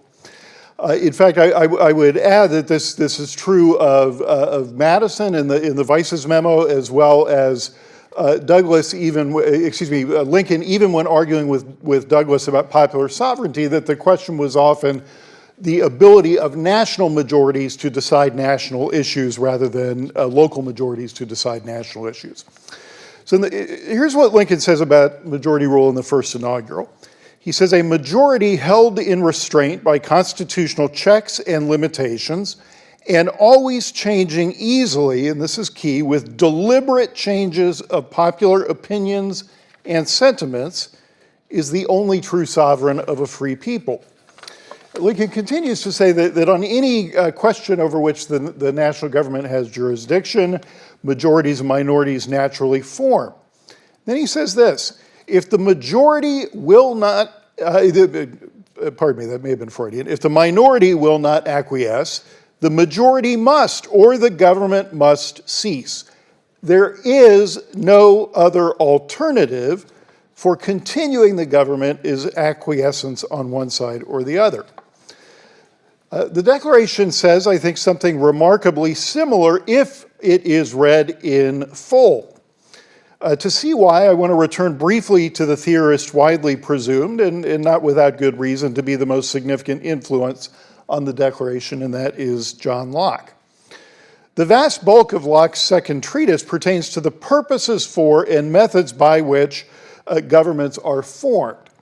Now, a reader who stops at that explanation, much like a reader who relishes the poetry at the beginning of the Declaration of Independence, but skips the grievances, I think substantially misses the point.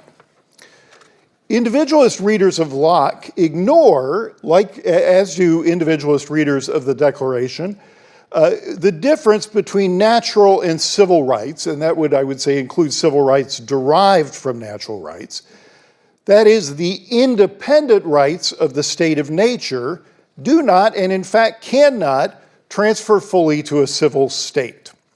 That would defeat the entire purpose of a society banding together in the first place. In paragraph 95 of the second treatise, Locke explains that human beings are naturally free and independent, language that appears later in the first draft of the Declaration. Crucially, though, Locke says this freedom and that freedom and independence are exercised in, not after, the act of forming society. He writes, when any number of men have so committed to make one community or government, they are thereby presently incorporated and make one body politic, wherein the majority have a right to act and conclude the rest. Now that's paragraph 95 of the second treatise, and I often ask students, as Professor Allen might ask in the spirit of assigning shorter texts, why they need to read all the previous 94 paragraphs if, in fact, Locke is going to give up the game in paragraph 95 and beyond. In other words, if that's where we were, if majority rule was where we were headed all along, they might have had a much shorter reading assignment. But one explanation, and one I would argue is both the Declaration's explanation and Lincoln, is that Locke's account of the purposes of society serves as a common reference for persuading the apparently all-powerful majority to behave reasonably. In fact, in briefer form, the Declaration follows precisely this structure, rhetorical grounding followed by the majoritarian mechanisms by which a just society makes decisions. I won't repeat, as Professor Allen just did, which I cannot do from memory, I might add, the self-evident truths, but we tend to focus only on the first of them, which is that people are equally entitled to life, liberty, and the pursuit of happiness. So far, so good for the individualist account. But we know that the next truth is that to secure these rights, governments are instituted among men and that they derive their just powers from the consent of the governed. And that is the moment of exercising freedom and independence, the transition from a state of nature into civil society. And indeed, that last self-evident truth, which is the right of revolution, refers to a return to a state of nature, an exit from civil society, what Locke famously calls the appeal to heaven.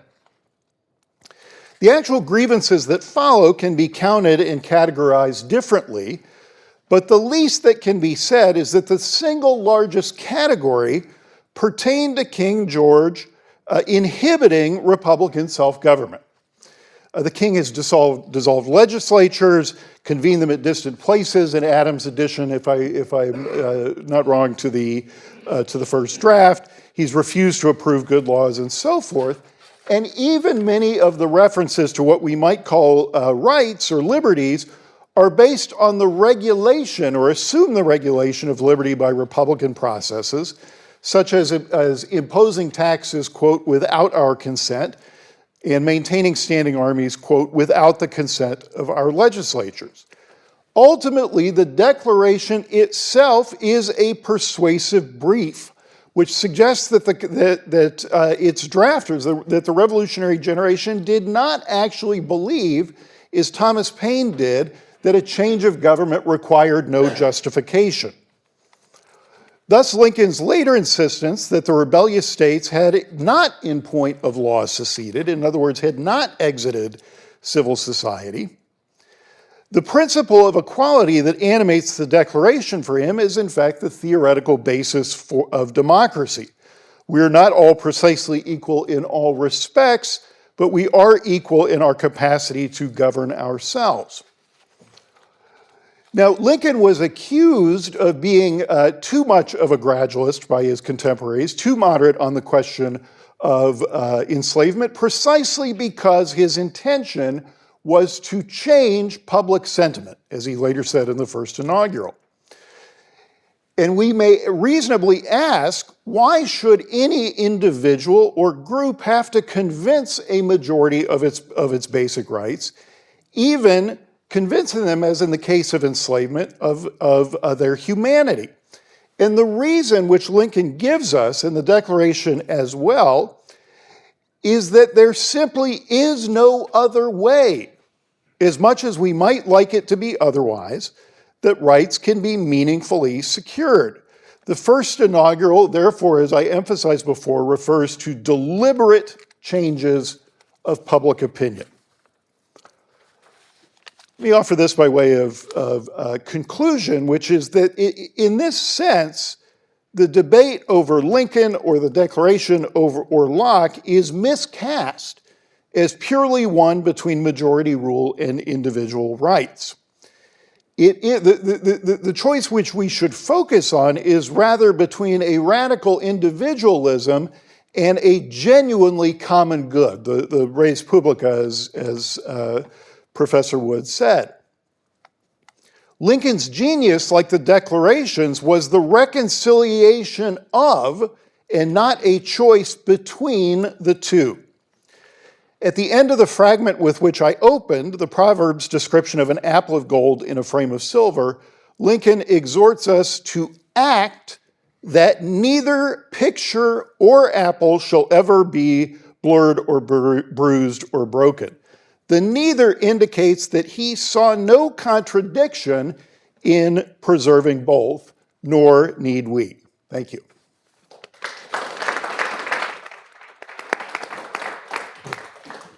Thanks, Greg, and thanks again, Danielle.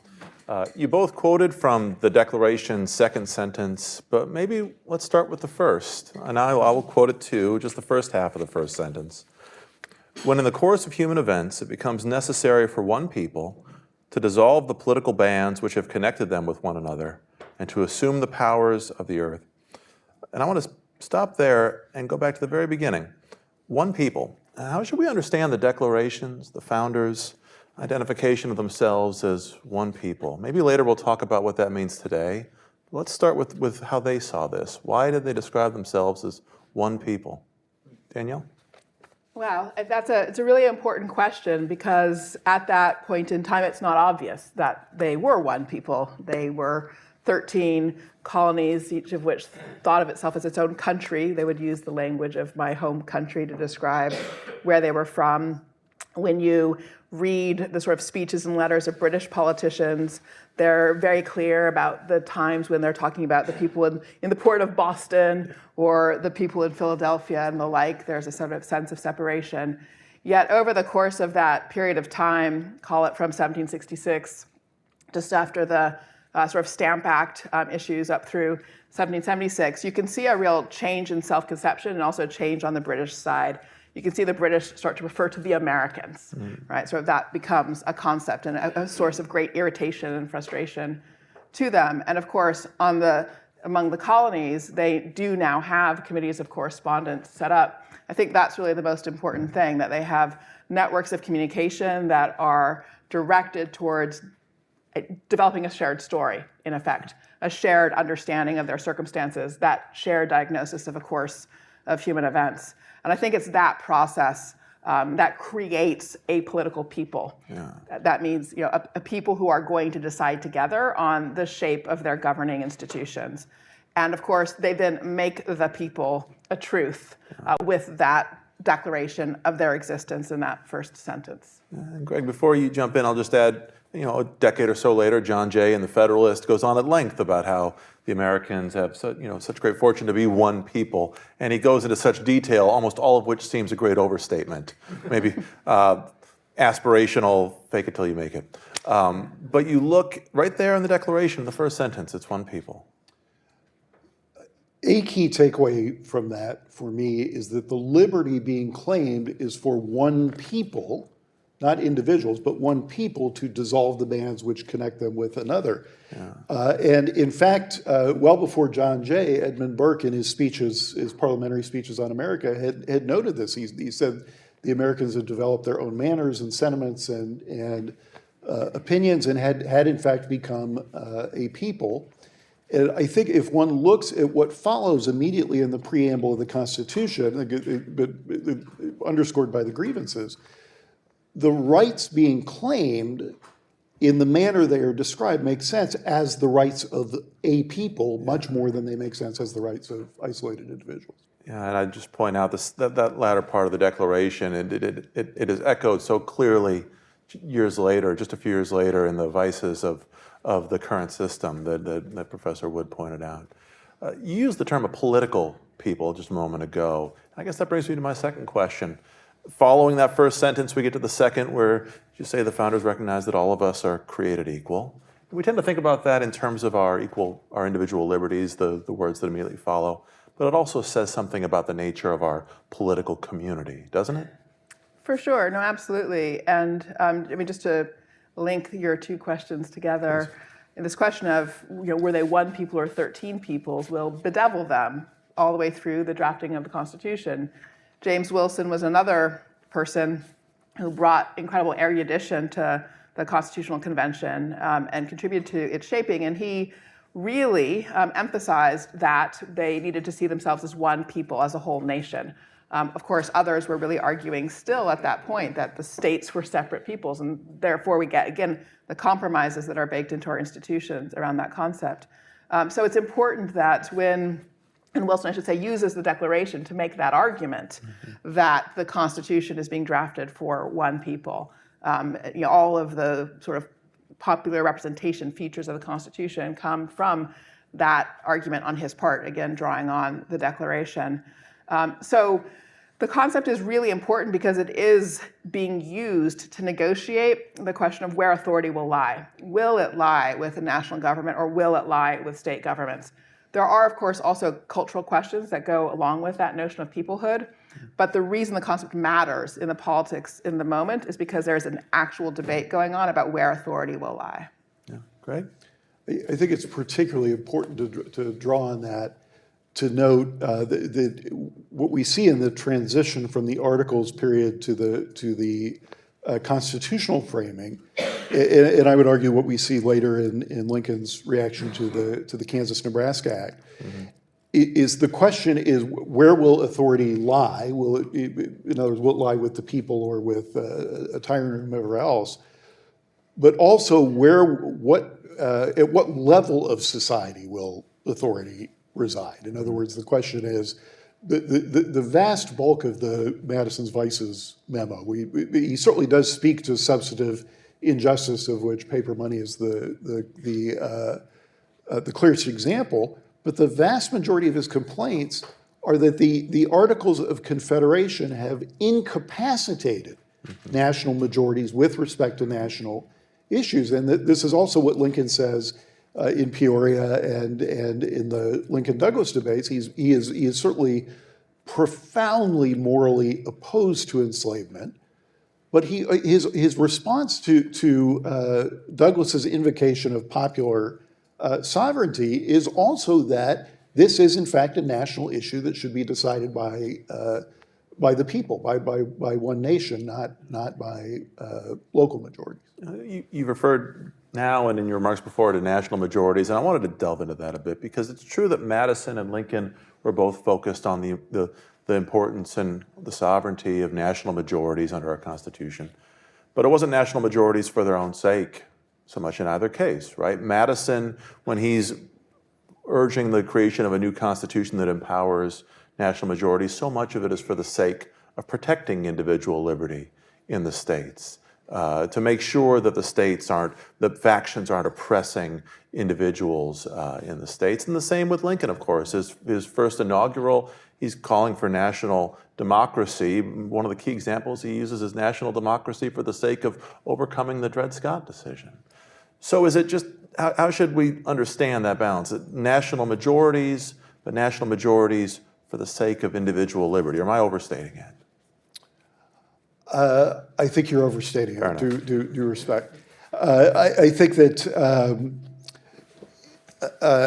there is a significant sense in which majority rule for Madison and to a similar extent for Lincoln is in fact a liberty, right? It's a liberty of a of a people. And the way I might phrase it differently is that they believe a national majority, properly seasoned, as Lincoln says, frequently changing, which is something Madison spoke about as well, with popular sentiment changing, with appropriate checks and balances.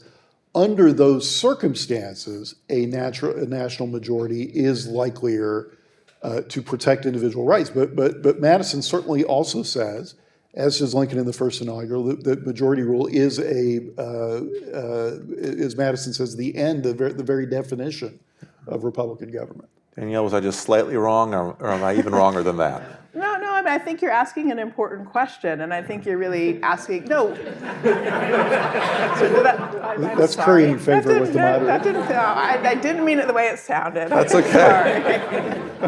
No, I think there's a really, really important question here. I think it's a question about what are the purposes or the ends, and what are the instruments. Yeah. And I think in that regard, the purpose certainly was individual liberty. And individual liberty for a community of free and equal self-governing citizens. That word equal in that phrase, free and equal self-governing citizens, is really important. It's not liberty for one person to subject everybody else. So therefore, freedom and equality have to be seen as hand in glove in relationship to each other. That's the purpose. Then how do you deliver it? And so then that's where I do think the sort of genius of the institutional design of the time comes out. They were trying to answer that question. And of course, Montesquieu is hugely important in that regard. The recognition that the British system did have some original kind of, accidentally they'd happened upon a kind of interesting checks and balancing dynamic that seemed to have some potential, but it could be improved. And so then they went about trying to improve it. And so then in that project of trying to improve it, they have to answer these questions about the levels at which authority resides. Sort of which are the things that it's reasonable for the states to do, which are the things that need to be pulled to the national level. But the fact that some things do need to be done nationally is what then sort of makes it imperative that there be a single national people, and that they undertake the project of achieving that. It's not a thing that just sort of falls from heaven or of that kind. I mean, they have to do work to become one people. But the purpose of becoming one people is really in order to build a structure of such sturdiness and power with regard to achieving security that you can protect freedom, right? So freedom's the goal. I would say that, I mean, I'm not sure we disagree on this, but that freedom includes the freedom of the community to act on the common good. So Lincoln was a Whig for most of his career, supported internal improvements, public works, as president established the land grant colleges and so forth. So there certainly is a negative protection of individual liberty, but also an empowerment of the community to achieve the common good. Absolutely, no, for sure. I should have qualified. I forgot I was speaking at AEI. So when I say freedom, it's all over the place. It's hard to miss. When I say freedom, I definitely mean positive liberties as well as negative liberties. And so in that regard, absolutely, yes. So when the purpose is freedom, it is about empowerment for people to steer their own lives, yes, individually in their private lives, but also, yes, together by participating with others as citizens in shaping collective life. Maybe another question. Maybe another question then about thinking about these rights that are being secured by government. And Greg, this actually brings me back to your most recent book, which was not at all mediocre. It's my favorite, actually. Your last book was about democracy, the Supreme Court, and rights. And so when the Declaration speaks of securing these rights, should we understand the founders as saying that we know what these rights are and the government should secure them? Or was it that the act of government itself would help us to better understand what those rights are, either in theory or practice? That's a good question. I think I would tend, as a Burkean, I don't normally like it when people say what I'm about to say, which is that it's both when there's really an underlying choice. There are, I don't think there's really in the Declaration, in Locke, in Madison, in Lincoln, or anywhere else, because I'm not sure there can be a pristine notion of rights that don't bump into each other.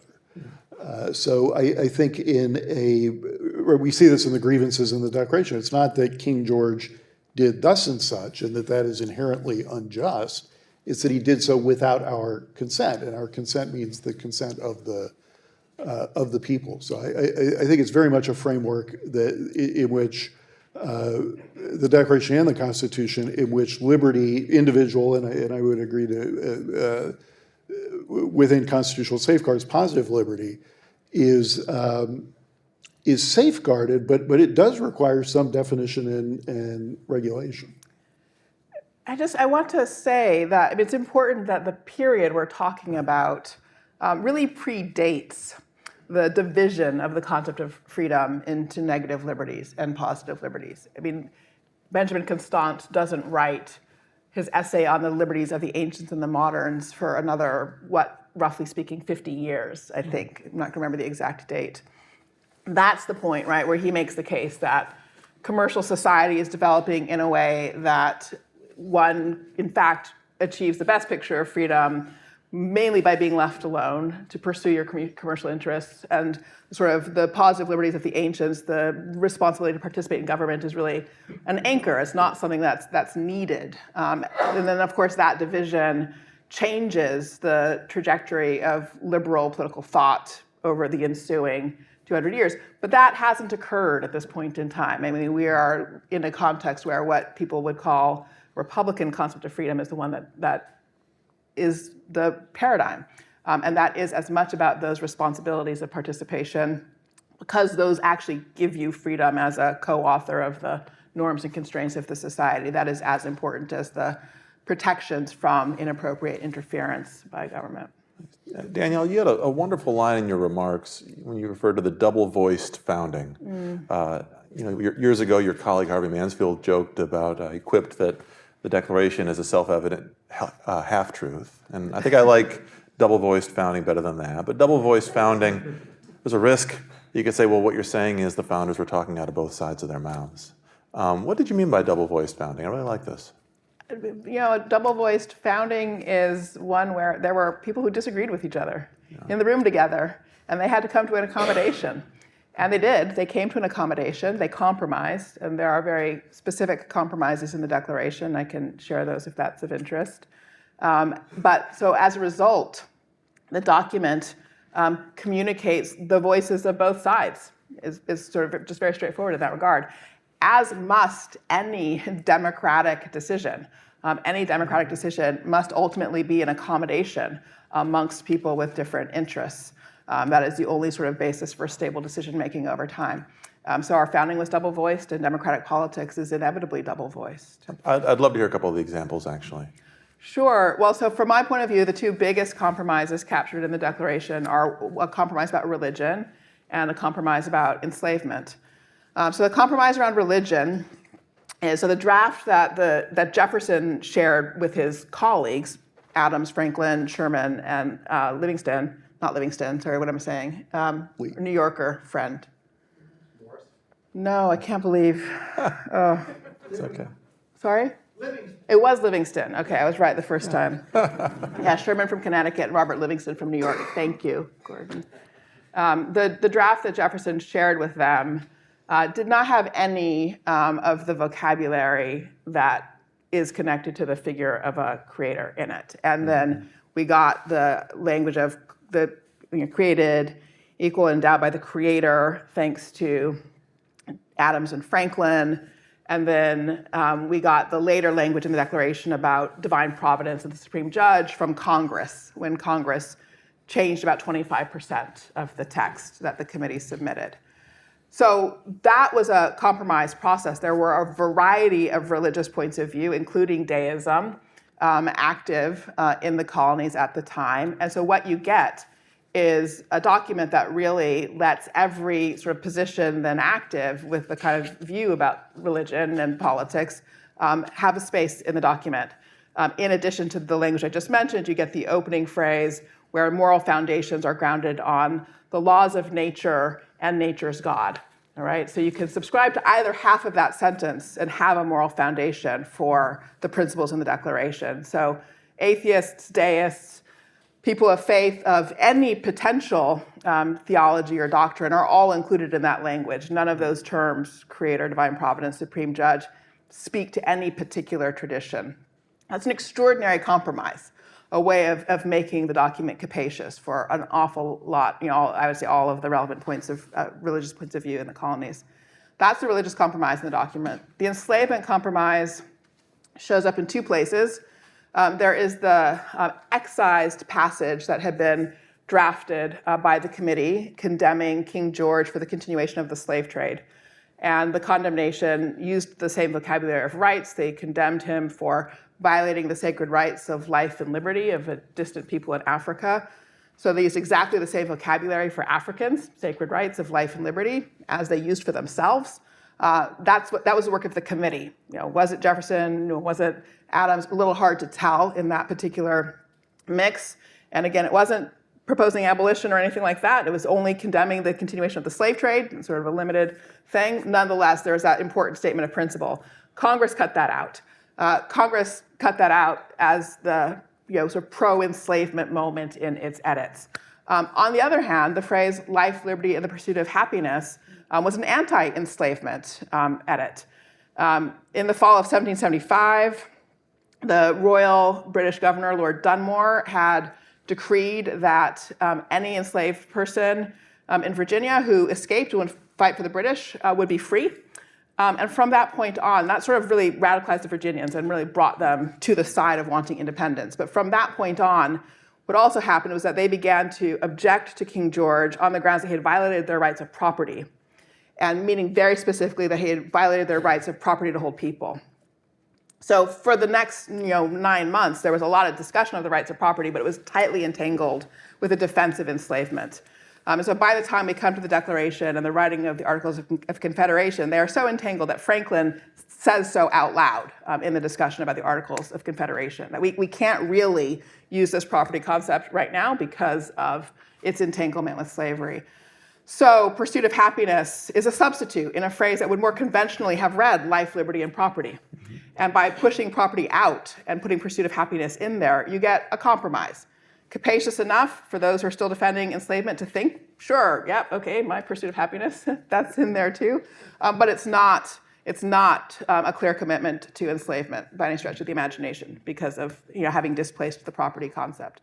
So that's the second major compromise, I would say, in the Declaration. Well, that's fascinating. It really makes us think of the Declaration itself as the nation's first legislative act, really in the sense of a legislative process. Well, as Professor Wood said, it was a legal act. It is not just a rhetorical statement. It was a vote of Congress to establish themselves as a new institution in the same way that you sort of set up a new governing board, and the first document is that chartering act. Although they were really, really clear and careful about what they were doing. That same clause about laying the foundation on principle and organizing the powers of government, that was basically the to-do statement, all right?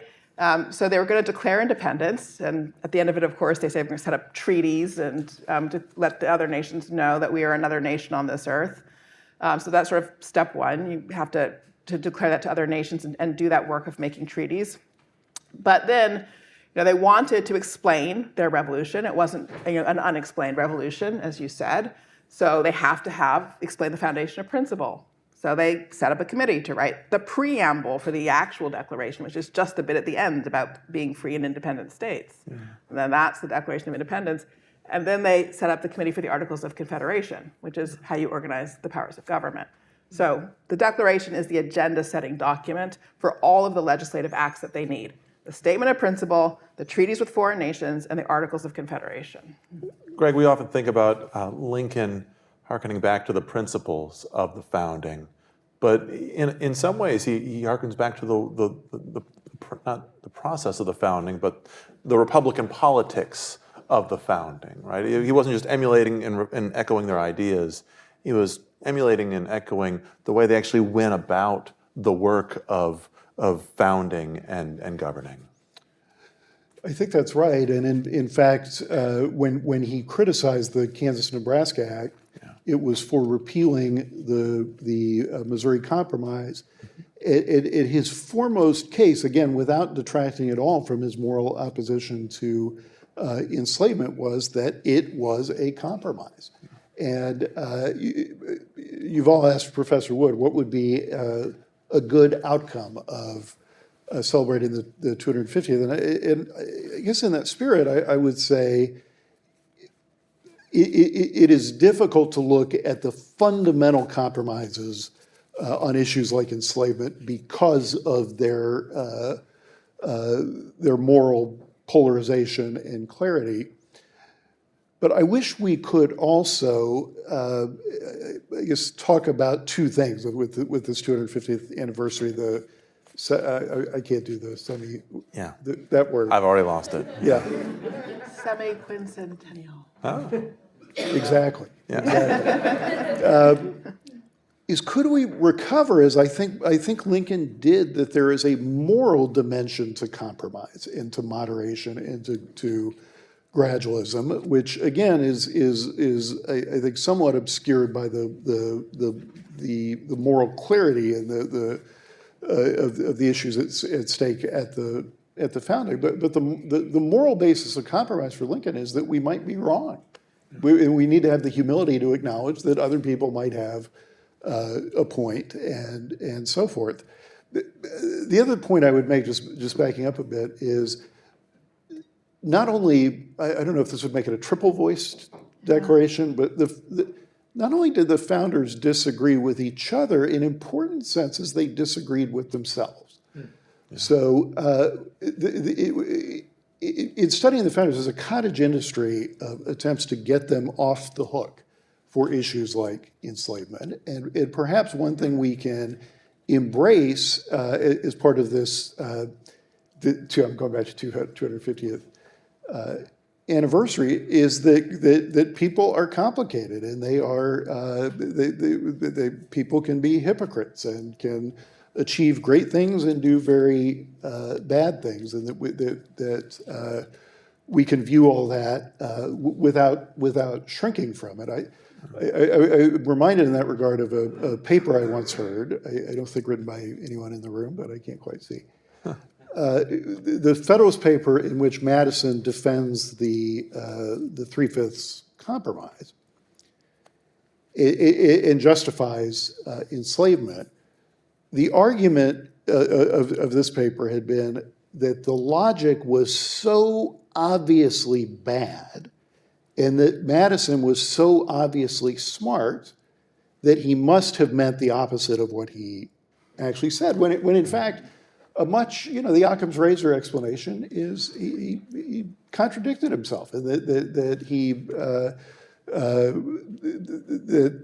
those actions and parts of him, which both personally and as a statesman, that upheld enslavement were hypocritical. Maybe just one last question from me before we open the floor.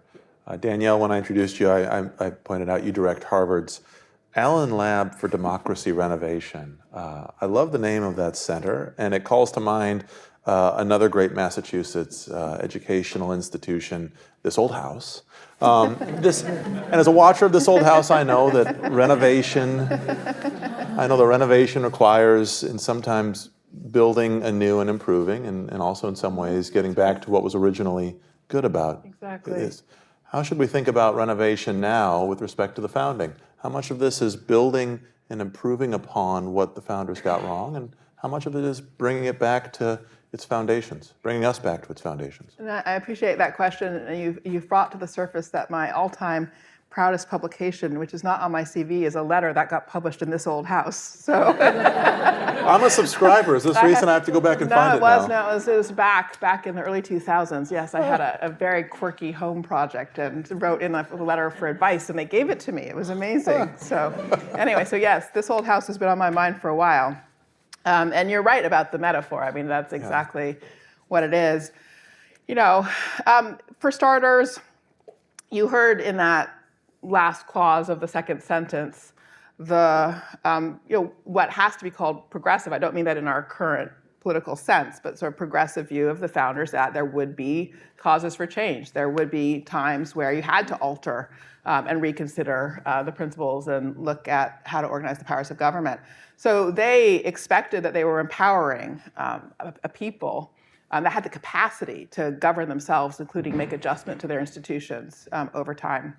So I see that as our basic job. I mean, I think that there are parts of our system where we do need to recover older principles. For instance, I'm an advocate for increasing the size of the House of Representatives. I think the House, that's right, like Yuval, I think the House should be growing with the size of the population. Yeah. And that's what they thought in the beginning, and we gave up on that 100 years ago. So that would be an example of a kind of recovery job. On the other hand, I also think that there are features of our system now, for example, the rise of political parties, that they couldn't even conceive of or understand. And so I think that we are due a reflection for ourselves on, do we have the institutional mechanisms right to support having parties function in a healthy way in our democracy? And they didn't even answer that one. It's like, that's a piece of renovation we just got to do for ourselves, really. And so there are a variety of things. And of course, there's the really, the big and hardest fact of all that we're constantly wrestling with, that at some level, the House wasn't ever built for everybody, as Abigail Adams said, as James Sullivan said, as Prince Hall, who was one of those free African Americans who submitted the petitions in Massachusetts, said. And so we're still trying to figure out how do we actually build a house, excuse me, how do we build a house, by which I mean our political institutions, and that really is a house for all. Excuse me, I'm sorry. That was really, didn't mean to trip off on that. That's okay. So at any rate, just to conclude, the project is one of all the dimensions you mentioned, some aspects of recovery, some aspects of new work, and some aspects of recognizing that who we are as a people, as one people, is simply different now than it was and requires its own due consideration. No, if we have time, we'll get back to one people at the end. But I do see some hands up, and I think so far they're both over here. So we'll start with you, ma'am, and then you, sir. My name is Joe Freeman. I write books on women in politics.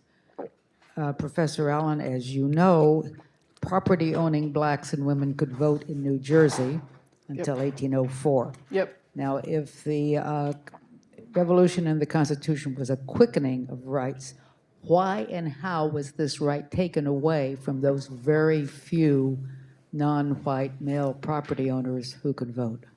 No, that's a terrific and important question.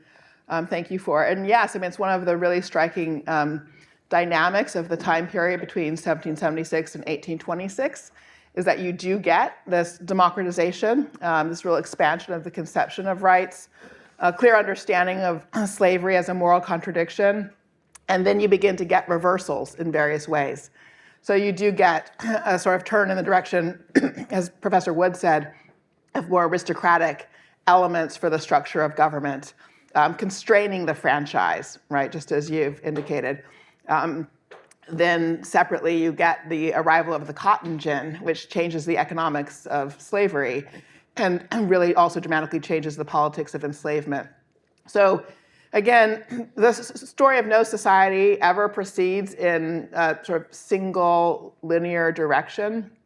There are always competing interests and coalitions and so forth, competing views about how society should be shaped. And so I think what we do see in that early period of the country is progress in a democratizing direction, and then retrenchment, and then conflict, and then further progress with regard to democratizing elements.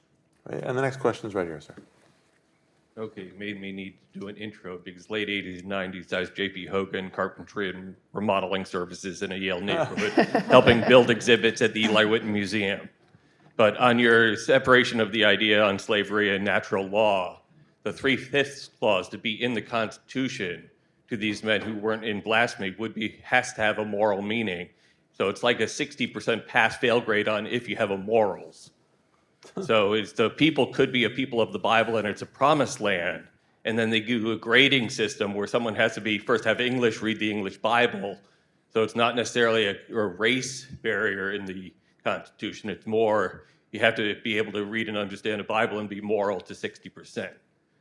But you did take me back to This Old House, early episodes. I was doing it when few people knew of the show. My highest and best use around here. Greg, you want to take this first? I have no skills with power tools, renovation, or anything like that. But I mean, the one point on which I might push back a bit is that the antebellum positive good argument for enslavement was deeply grounded in Scripture. in the Old Testament in particular. If I could, lacking skills with power tools, I would just make one remark that I think speaks very much to Danielle's point about the fits and starts, and how do we think about what we want to retain and what we want to approve. One of Edmund Burke's most powerful and consistently used metaphors is architecture. And when he says, when he provides standards for constitutional reform, one of the things he says is, I would make the reparation as much as possible in the style of the building. So in other words, the question is, what are the principles that we're trying to be achieved, and how do we return to those? Would you like to add anything?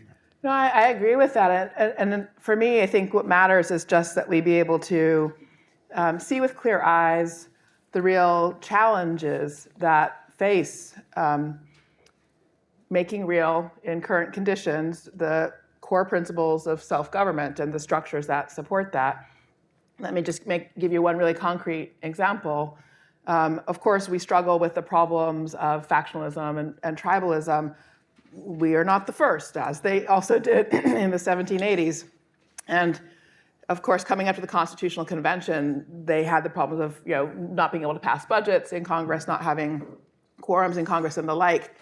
And the Constitution, one of its purposes was to solve for that problem, to solve for the problem of faction in the language of Madison. We often teach Federalist 10 to explain the solution. There are actually two dimensions of the solution in Federalist 10, but we tend to teach only one of them. So the one we teach is the notion that representation is going to be a part of the solution to the problem of faction, right? That you'll have esteemed and distinguished people who will filter the opinion and help us achieve a sort of synthesized and kind of moderated course. But the second half of the solution Madison offers is that this is, instead of, put aside direct democracy, we'll use representation in a broad republic, and that's what will make it work. It's the breadth of the republic. That is to say, literally, its geographic dispersal will be a part of the solution. And he makes the case that the reason for this is because people with more extreme views will have trouble finding each other. They will have to go through representatives, to get their views into the public sphere. So geographic dispersal was actually one of the premises for how our system of representation was supposed to do its work to mitigate the potential danger of faction. Doesn't hold any longer. So from my point of view, we have the job of fundamental redesign of structures of representation to achieve precisely that principle of putting the brakes on faction, dealing with the issue of extreme opinion, and how do we make sure that we have a kind of moderating set of structures in our decision-making process. So that's recovering those core principles for sure, but recognizing that conditions have changed so profoundly as to put responsibility for design on our own shoulders. Your mention of Federalist 10 reminds me, we have glossed past federalism in this conversation, and all of our discussion of one people and national majorities. We should keep in mind that the Declaration ends with the declaration that the colonies are free and independent states. Yeah. So how do you think about states at the founding in this national majority and this one people? Well, that is one of those, there are a couple of really critical edits that got made in the drafting process. And there was one point where they started out with colonies and then they changed it to states. Mm-hmm. I mean, that self-conception changed in the drafting of the Declaration. Ditto, Jefferson wrote subjects and changed it to citizens, all right? It happened. In the work of Continental Congress, the conversations they were having, the drafting of this document, which was the moment in which ideas inchoate and not fully realized had to be clarified and committed to. And when people do that, they change themselves. They change their commitments, they change the actions that are possible flowing from those commitments. So the Declaration is truly where the concept of states, the concepts of citizens of states came fully into being. Anything more on that? I would say that this is what has to get worked out fully in the Constitution. Yeah. So in that eruption of enthusiasm that follows independence with Constitution writing and so forth, what Madison says is lost. Madison, very much a supporter of federalism, is that if an issue affects the whole nation, it should be, or some significant part of the nation, it should be decided by national institutions. And if it is a purely local issue, then it should be decided by local majorities. And right, in Federalist 10, with respect to national majorities, there are two other latent assumptions. One is not just that people can't find each other; they can't find each other quickly. Yeah.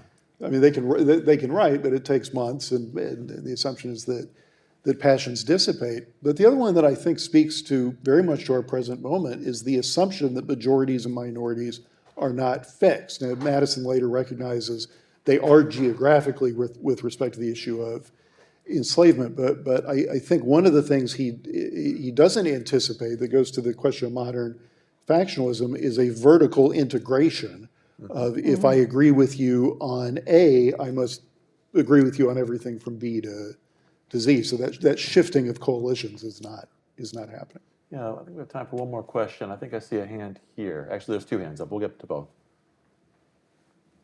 Hi, my name is Andrew Zach. Thank you all so much. My question is for Professor Allen.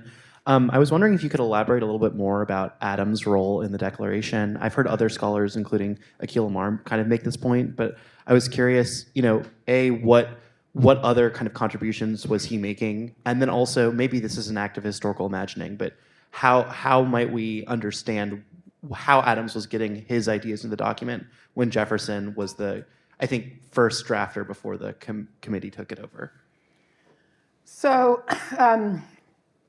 this is, Adams was a very busy man in the fall of 1775 and the spring of 1776. And he was a busy man in all the ways of somebody who's trying to get something done. So arm twisting and after hours conversations with people and clarifying his own thoughts for himself and setting himself goals and tasks.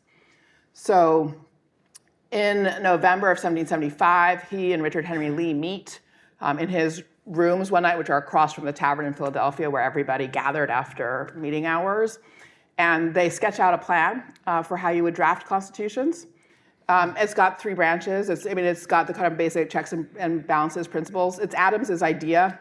He writes it out to Lee the following day. Lee's asked him for a draft. And that sort of instrument for organizing the powers of government that he drafts in kind of concept there has some principles attached to it. And he's starting to articulate principles about how do you protect the safety and happiness of the people. He's a practical man. He's answering these questions, trying to solve problems. New Hampshire has no functioning government by this point, and they have asked Congress to help them know what to do. And so the conversation between Adams and Lee is a response to their problem. All right, so he keeps doing this. And so then New Hampshire drafts a constitution in January. Adams drafts something for Massachusetts, which is kind of a statement of principle about the direction things are heading in January. So he's doing all of his work in the stuff of politics. Then the April essay, Some Thoughts Concerning Government, is a formal account of that same constitutional sketch combined with the principles. And then, as I said, he and Richard Henry Lee, they're the ones who get Jefferson the chairmanship of the drafting committee, but they consult with each other. Lee and Adams are actually the people driving the process, and they have actually sculpted the architecture of the argument that goes into the Declaration before the committee even sits down, before Jefferson sits down.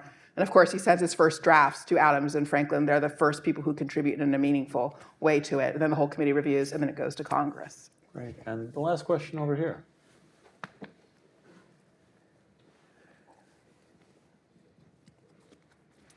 Thank you so much. Sophie Rosari, I'm here at AEI. So the question I had was about the extent to which the Declaration of Independence is meant for an external versus internal audience, and the role of relatively high levels of American literacy at the time, and the role that would have played in the internal reception of the Declaration. Great question. Should I take that, or would you like to? Your expertise exceeds mine very much. So I would just, but I do think let facts be submitted to a candid world. To me, the most salient point about the Declaration as a whole in that regard is at least the incongruence, perhaps the rejection of Paine's principle that one need not justify a change in government. Absolutely, that was so important. They had that belief that they had to justify themselves to the whole world. But one can just also track what happened to the text. So it was immediately printed and sent to the army and read to the army. Remember, 1,337 words. You don't have to read. All you have to do is hear. It was read everywhere. In Massachusetts, every town government read it out. It is in, to this day, the minute books of town councils all over Massachusetts, because it was just written into the minutes because it was read out loud. So that's what happened all over the colonies. It took longest to get to Georgia. They didn't get to hear it for a spell. I can't remember, like maybe 4 weeks or something like that before they actually got to hear it in Georgia. But everybody heard it, for sure. It was as internal as it was external, both audience. It was the whole world, the candid world, at home and abroad. We only have a moment left, but I do want to end where we started with the Declaration's reference to one people. Of course, that raises a lot of questions about politics and government today. And we're not going to be able to exhaust the subject in 2 minutes, but just in a word or two, where should we start to bring us back to one people? Greg? I don't know how to do it practically, Yeah. but I do think some restoring the sense of shifting coalitions and breaking what I would call the vertical monopoly of, again, of parties on alignment on all issues, I think would be a start. Yeah. I will agree. I mean, at a very practical level, I would say abolish party primaries. But you're asking at a philosophical level, I think, as well. Yeah. And to that, I would say, I would encourage the Declaration of Independence as a useful starting point to ask folks to consider their own relationship to that text. I think we could have so many different kinds of relationship to that text, but for each of us to have and come up with our own understanding of the text, I mean, that would be a thing I think that would help us have a sense of a common purpose, so to speak, for what it means to be a citizen of a self-governing society of free and equal citizens. Well, honestly, that's the goal of this project, and we're so grateful to both of you for being part of it. So please join me in thanking us. Thank you. And we'll take another break now, and we'll return in a little while for the third panel.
So we're going to start in about a minute or so if everybody could take their seat.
Welcome back to our third panel, whose title is Freedom and Democracy.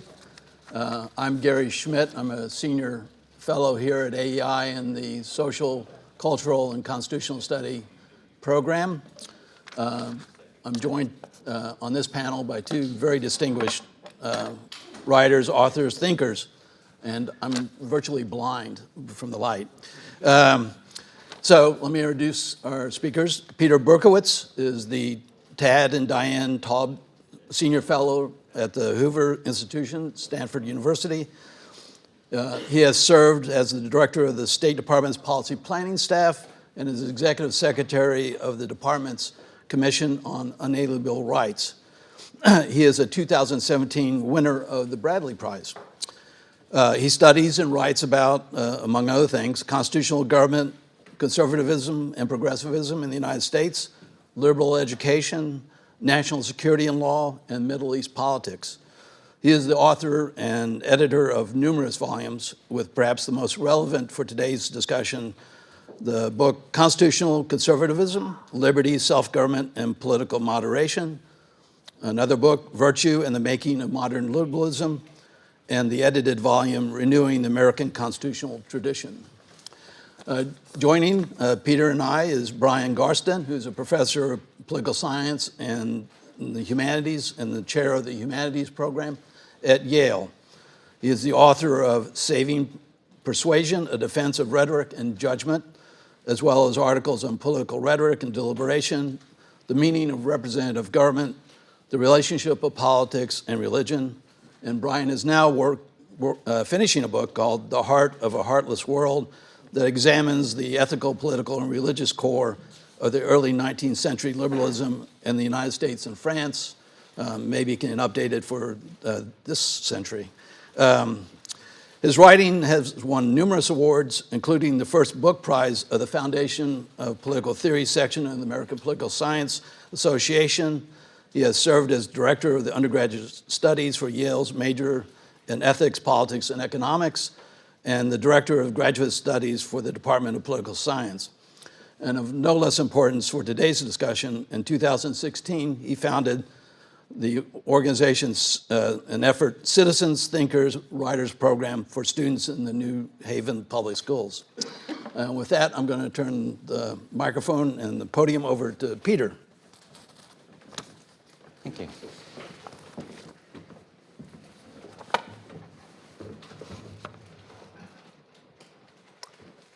First, I too want to say thank you to Yuval, Adam, their team. It's good to be on a panel with two old friends, Gary and Brian. Today I'm going to briefly enumerate three misconceptions about the Declaration of Independence, put forward one grand historical claim, and then once again briefly enumerate 6 enduring lessons surrounding the Declaration's principles. But first, a little background, and all of that in 10 to 12 minutes. We need to appreciate, I think, that the U.S. Declaration of Independence changed the course of democracy in the West. Before the creation of the United States, before the Declaration and the creation of the United States, democracy had a bad name. It was thought to be a regime that was prone to dissent into demagoguery and dictatorship. After the Declaration of Independence, after the birth of the United States, democracy acquired a good name. It became an essential ingredient of political justice around the world. How did that happen? It happened in significant measure because of the alliance that the Declaration of Independence wrought between democracy and rights, fundamental rights, natural rights, as they're called in the Declaration of Independence, unalienable rights. That alliance was so successful, as in a way Gordon Wood has pointed out, that the alliance itself acquired the name democracy. But there's a cost in that, in my judgment, simplification. The cost is that we lose sight sometimes of the tensions within the regime that I think is more accurately called liberal democracy. We lose sight of the tension between rights and democratic government. We also lose sight of the advantages that a regime enjoys because it protects, because it affirms that rights are shared equally by all, and because it protects them. As the previous panel indicated, and as Gordon Wood indicated as well, I think we would benefit greatly by a serious return to the study of the Declaration of Independence. Indeed, I would put it at the center of civic education, which is liberal education, and in so doing, I think that could help temper some of the division, the discord, and the dysfunction of American politics today. Before I get to my lists, clarify a few terms. I've indicated these elements, I've suggested that our regime more precisely be called liberal democracy. Liberal and liberal democracy, of course, denotes freedom. Democracy, of course, comes from, as a Greek compound, 2 elements, the people rule. It doesn't follow, though, from the idea that people rule, that they will protect individual rights for all. Majorities can be liberal or not. Majorities can provide for the poor or not.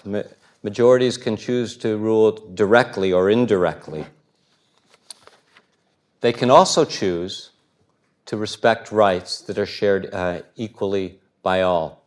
That's an achievement. You could call it also an innovation. The United States, as Abraham Lincoln would declare many decades later, was the first regime ever, anywhere, that was brought into existence based on this universal claim. We've already spoken about how the Declaration understood these certain self-evident truths. Harvey Mansfield what's called them self-evident half-truths. First, I want to say about the self-evident truths of the Declaration that they arise out of the merging, really, of at least three traditions.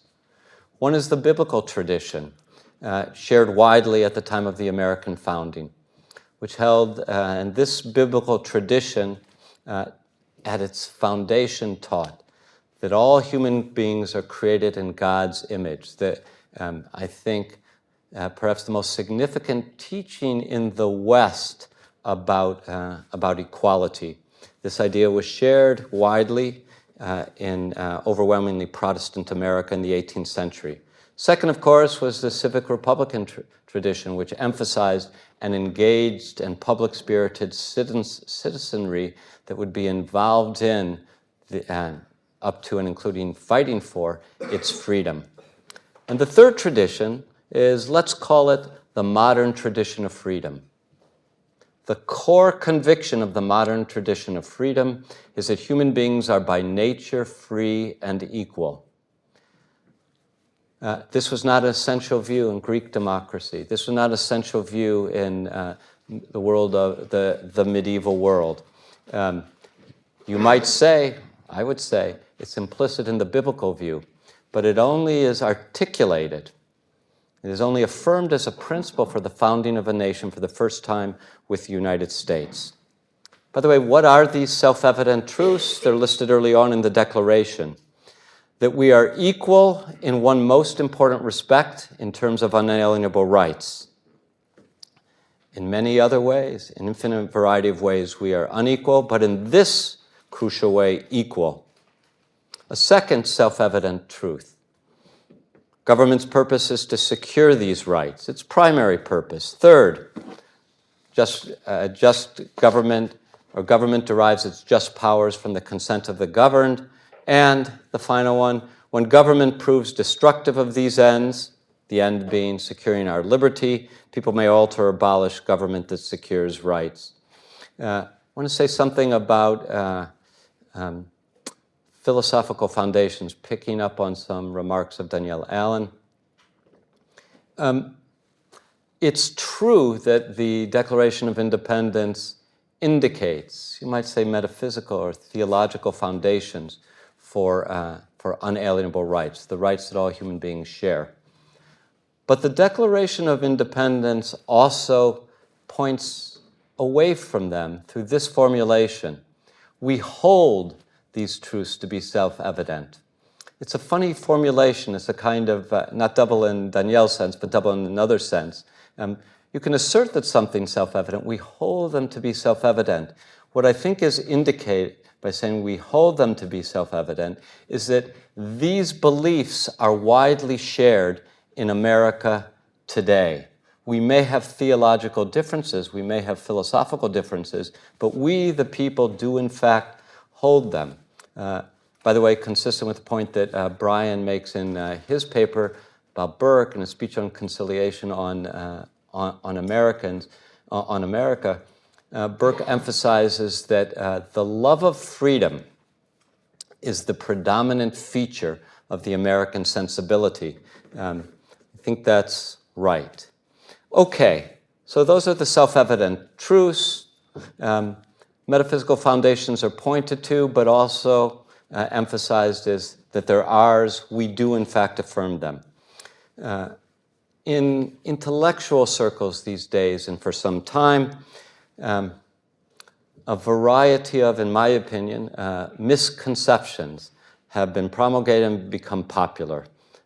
I mentioned three. One is a kind of disdain and dismiss strategy, and one finds versions of it on the right and on the left.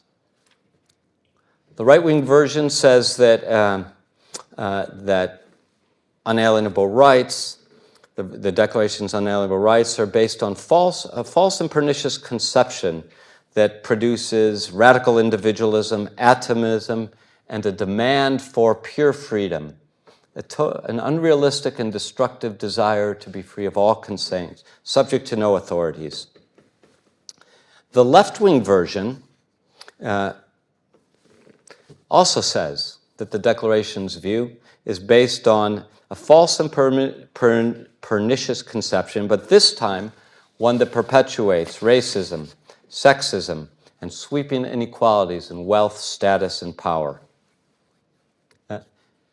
One strange aspect of these misconceptions is that actually the Declaration of Independence's unalienable truths actually protect goods affirmed by both right and left. Individual rights and limited government, which they require, are actually the best security for communities, for parents' control over the education of their children, and for the opportunities of people in a diverse society to pursue what they regard as the demands of God, or their understanding of human excellence and the virtues. Similarly, for the left, America has made extraordinary strides, and it's now 250 years of history in including more and more people and enabling more and more people to enjoy the benefits of rights. The second error, call it the Rousseauian gambit. It radicalizes a notion of tacit consent. It's also assumed by the Declaration. And it ascribes democratic supremacy to laws and public policies that intellectuals have derived in the privacy of their study or within their seminar rooms, saying that democracy has a certain logic and structure. We, the intellectuals, can identify it, and those poor people who often go to the ballot box and vote for measures of which we disapprove, those people, those majorities, are anti-democratic. We are more democratic. By the way, those majorities may be wrong, but it is a great oddity to call the preferences of majorities anti-democratic. It's another good reason for distinguishing, for speaking of liberal democracy, recognizing that majorities can go in illiberal directions. And the third misconception, I think, is the refounding fallacy. It supposes that if one founding was good, many refoundings will be wonderful. But this, I think, this way of thinking fails to take seriously the high bar that the Declaration sets for foundings. That is, if you find yourself under the Declaration's language in absolute despotism that irreversibly destroys the conditions for exercising basic rights and fundamental freedoms, then it's time for revolution or refounding. And also the fascination with refounding also blurs the Declaration's distinction between principles that are enduring and ordinary legislation and ordinary reforms. It also erodes commitment to and gratitude for what was achieved in 1776. So much for misconceptions, 3 misconceptions.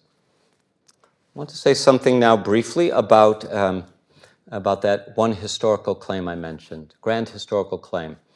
The grand historical claim is this: that time and again, eminent reformers in the American political tradition have advanced the cause of individual freedom and equality under law by drawing on the Declaration explicitly, emphatically. And by doing this, they effectuate and vindicate rather than replace, rewrite, or revolt against America's 1776 founding. What do I have in mind? Very briefly, in 1848, Elizabeth Cady Stanton's Declaration of Sentiments is, in essence, a rewriting of, is a restatement of the principles of the Declaration of Independence, but with respect to women, making the argument that all of those individual rights are of necessity ours too. In other words, it demands not an overthrow of the Declaration of Independence, but a fulfillment of the promise of the Declaration of Independence.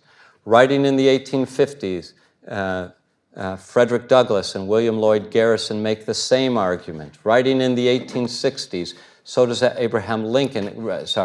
Douglass and Garrison and Lincoln against slavery. What is necessary is not an overthrowing of the Declaration's ideas, overthrowing of the Constitution. What is necessary is at last living up to them, or as Lincoln says at Gettysburg, a rededication to the principles of freedom as spelled out in the Declaration.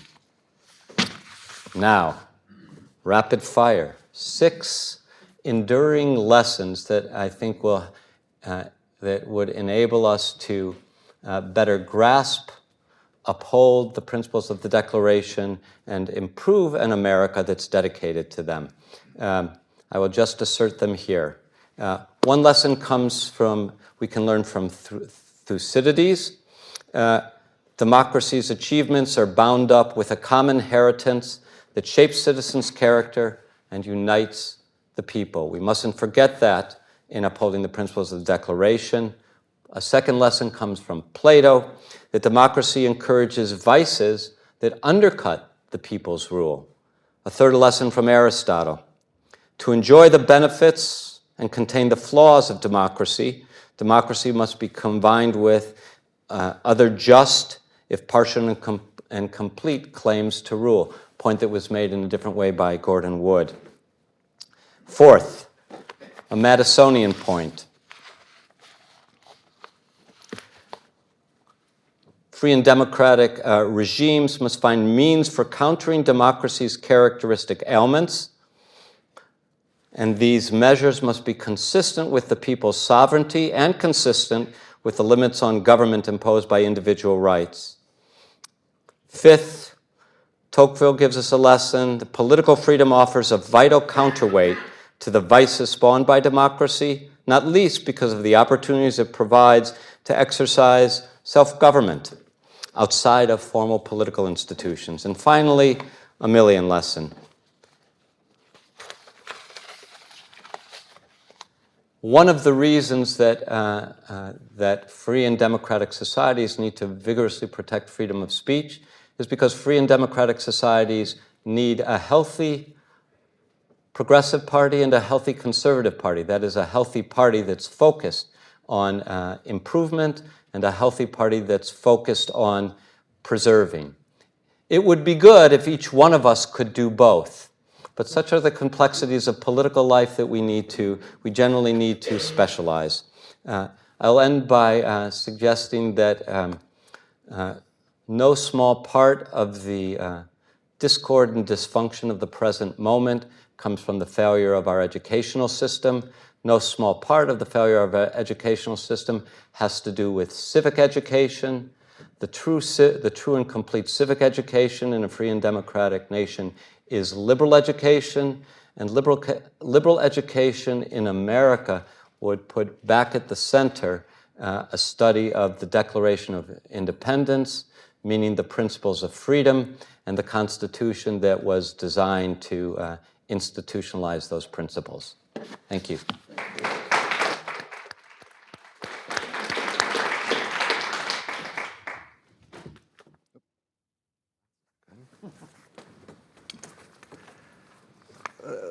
It's a real pleasure to be here and to be part of this really important marking of a moment in the American history.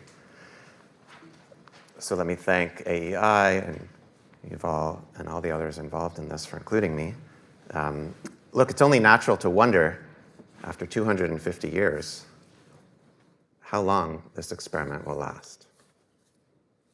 You know, Machiavelli in the Renaissance famously imagined the possibility of a perpetual republic, but the most reliable prediction about any country or any state of affairs at all is the one that Lincoln grappled with at the end of a speech in Wisconsin in 1850 when he remarked on the saying, "This too shall pass away." It's doubtful that our country has finally discovered an escape from that ultimate fate, but still, even if we want to begin with that fatalistic long-term insight, we might wonder at what stage in the life cycle of our country are we? Where do we find ourselves today? Because if the United States were to last, for example, as long as ancient Sparta did, this 250th anniversary would mark not even halfway through its lifetime. It's possible that future historians will look back and regard all of our political struggles and disappointments as merely one crisis among many, perhaps part of the last part of the first working out of the principles of the founding. After all, in 1852, when the country was just 76 years old, it must have seemed to many observers that the American experiment was already nearing its end. The Republic had failed to fully enact its founding ideals. It was on the verge of a bloody civil war. But as Frederick Douglass, who had the most reason to know the country's failures, to assert the hypocrisy of the Declaration, asked his audience in that year, he asked his audience to imagine a longer history, a longer future for the country. There is consolation, he said, in the thought that America is young. So the question for us is whether we can still conceive of America as young. And in my paper for this volume, I suggest that it may be easier to think that way if we rediscover a feature of democratic politics that was once familiar but is now less often noted. And that is a tendency for democracies to fall into cycles or patterns of institutional dysfunction, popular discontent, followed by reform. Now, stated in that way, the point is familiar and may seem bland. But it seems to me that giving the patterns of history the weight they deserve promises to free us from some of the dangerously self-fulfilling disappointments that can arise from the expectation of a simpler, more direct movement in the direction of progress. Even those who hope that the cycles of discontent and reform spiral upward to follow the arc of the moral universe towards justice can recognize that there is a certain rhythm to democratic politics that must be anticipated and accommodated, that can't be eliminated entirely, but perhaps can be tamed, constitutionalized.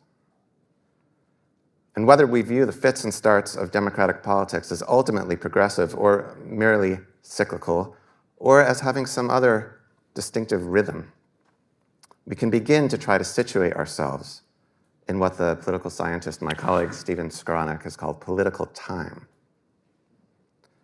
And what I want to think about today is the role that a certain political passion plays in establishing this rhythm of democratic politics. And the passion I want to focus on today is the spirit of independence.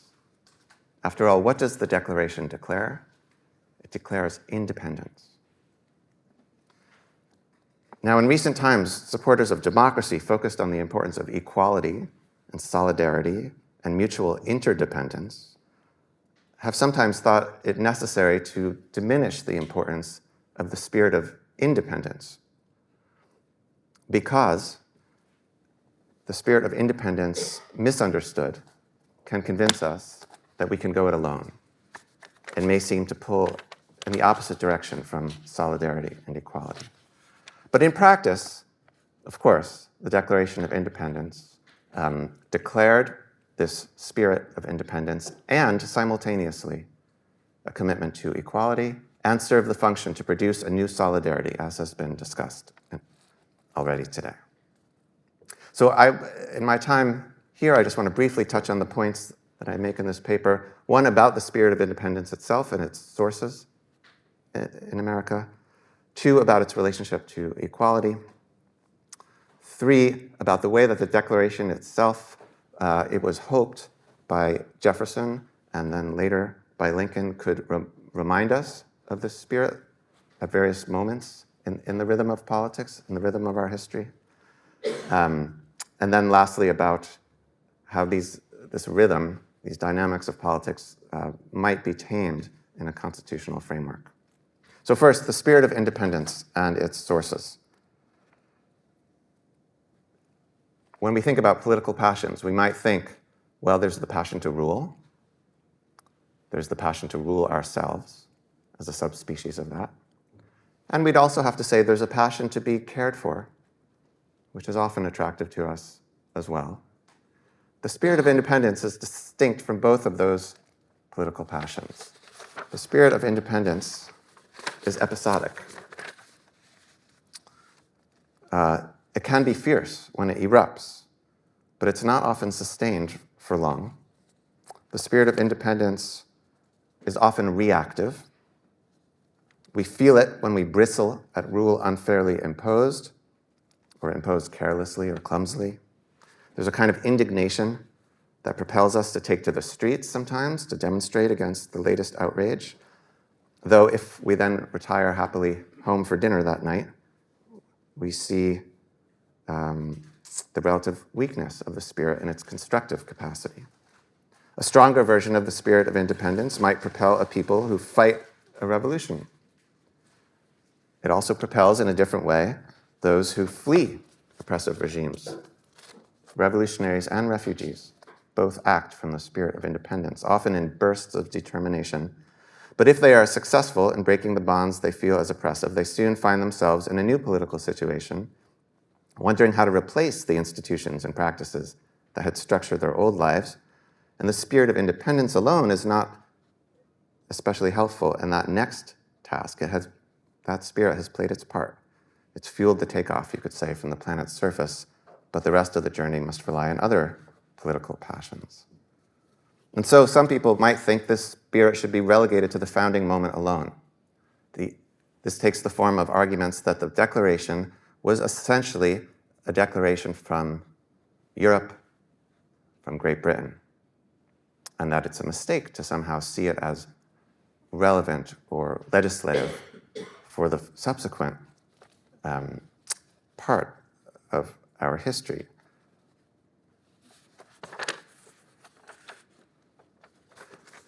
But it seems to me that the spirit of independence recurs and ought to recur in our history.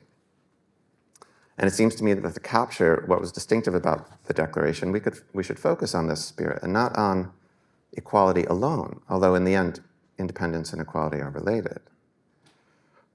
But the particular character of Americans, as noted by Edmund Burke, for example, in the speech he made on conciliation with the colonists, the particular spirit of the Americans was always seen to be independent to the point of being anarchic.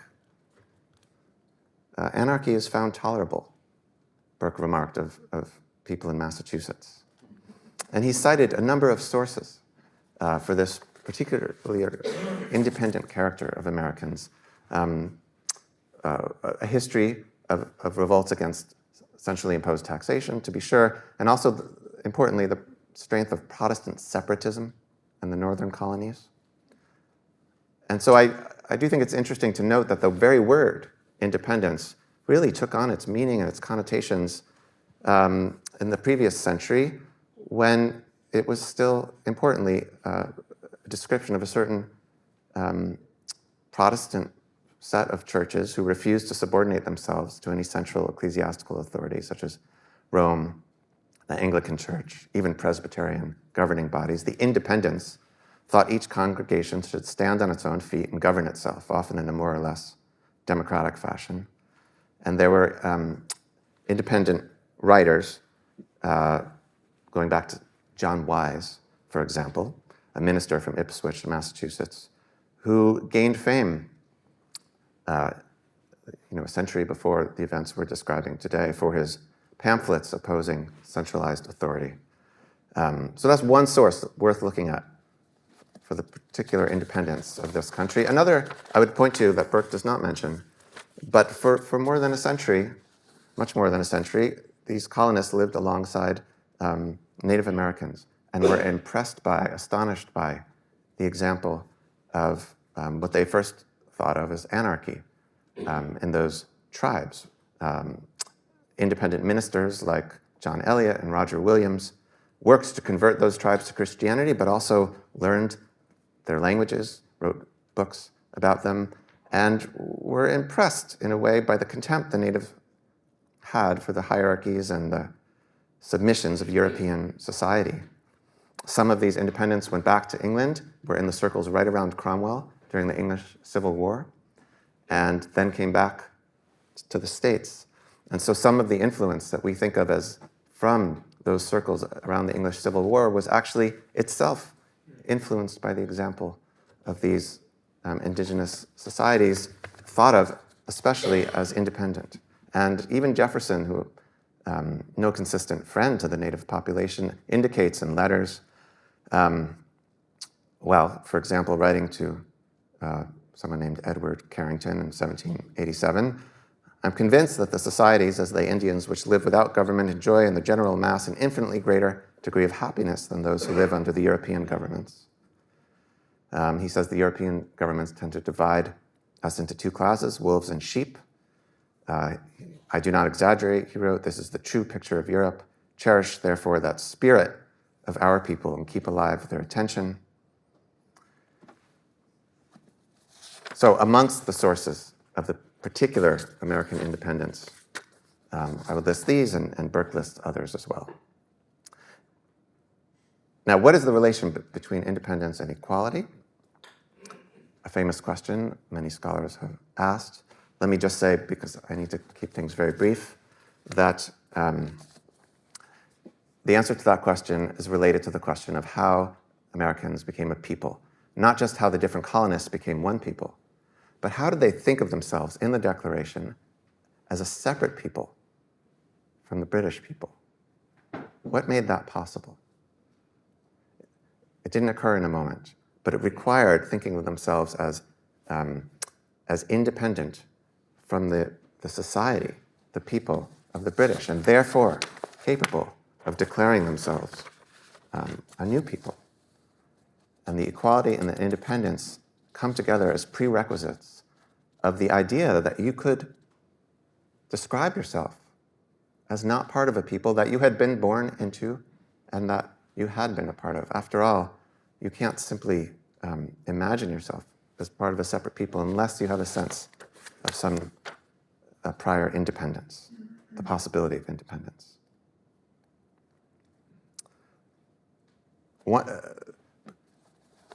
Let me make this point about the rhythm of politics that follows from the spirit of independence.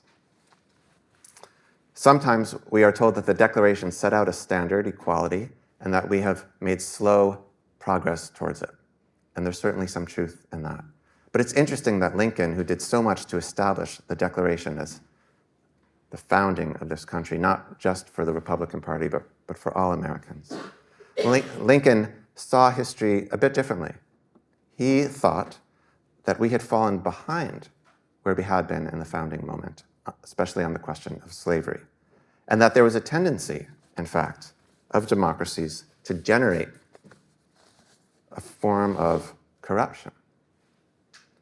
And the purpose, the future use, as he said, of the Declaration of Independence that he envisioned was to remind us when we had fallen away from those founding ideals of what they were. It's, he wrote, the Declaration's authors meant it to be, thank God, as it is now proving itself, a stumbling block to those who in after times might seek to turn a free people back into the hateful paths of despotism. They, the founders, knew the proneness of prosperity to breed tyrants, and they meant, when such should reappear in this fair land and commence their vocation, they should find left for them at least one hard nut to crack. Springfield, 1857, replying to Dred Scott and Douglas. And he wrote elsewhere that this was what would make the 4th of July something more than just, as he wrote in a letter, a day for burning firecrackers. So he presumed that the rhythm of democratic politics would generate a form of tyranny and despotism and corruption, and that we would need efforts at reform. And he hoped that the Declaration, with its spiritedness, would help to provoke that reform. Now, of course, there's a worry that the Declaration inspires constant dissension. Isn't it a recipe for constant dissatisfaction? Won't it generate perpetual dissensions and contests, as the Tory Jonathan Boucher wrote leading up to the Revolution? But again, there's a rhythm here that is presumed in Locke and in the Declaration itself. And the rhythm assumes that we tend to stay in our old forms. We tend to pile up dissatisfactions until a long train of abuses mounts. That is, the people tend to be conservative. And that, as Jefferson asserted in the Declaration, means that mankind are more disposed to suffer while evils are sufferable than to right themselves by abolishing the forms to which they are accustomed. Now, if you think that's true, then it also suggests a certain rhythm to our politics. Corruption, bits of tyranny and despotism will pile up, and then episodically, the spirit of independence will rise up and make a correction. So that suggests, again, not a steady progress, not a predictable cycle of the sort you find in ancient thought, but nevertheless a certain rhythm to American politics. And the last remark I would make is that the Constitution can be thought of as an effort to tame and manage that rhythm, so that we don't have to have, as Jefferson sometimes suggested we should, new constitutional conventions, new revolutions, new blood every generation. But we can have risings up through elections and campaigns and new regimes altogether of parties, new parties, maybe even. And that work of trying to manage and constitutionalize the messy rhythm of democratic politics is a different way of thinking about a constitution than thinking of it as trying to establish once and for all a set of ideals and put them in a sort of static place. Over the past few decades, with the weakening of the parties, the expansion of campaigns throughout the calendar, the cadence of politics has changed. But if we step back from the tumults of the moment, we can certainly still sense an oscillation between periods of quiet and declarations of independence of different kinds. And some will wish we had less quiescence. Others might want more stability. But the ebb and flow of political energies associated with the spirit of independence continue in a recognizable pattern. Whether these political tides will continue to be contained within the dams and dikes the Constitution and the parties have established, or whether they will burst out and swamp the whole landscape, is a question that looms, I think, over our celebration of this anniversary.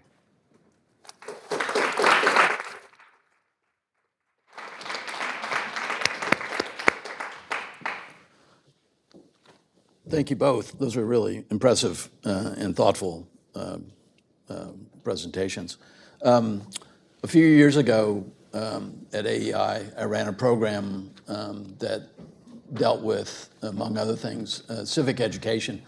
And of course, like many of you know in this room and others, obviously, the amount of knowledge about the founding and Declaration of Independence is really quite poor among the students, and they've been tested over years and years, and it's the same result.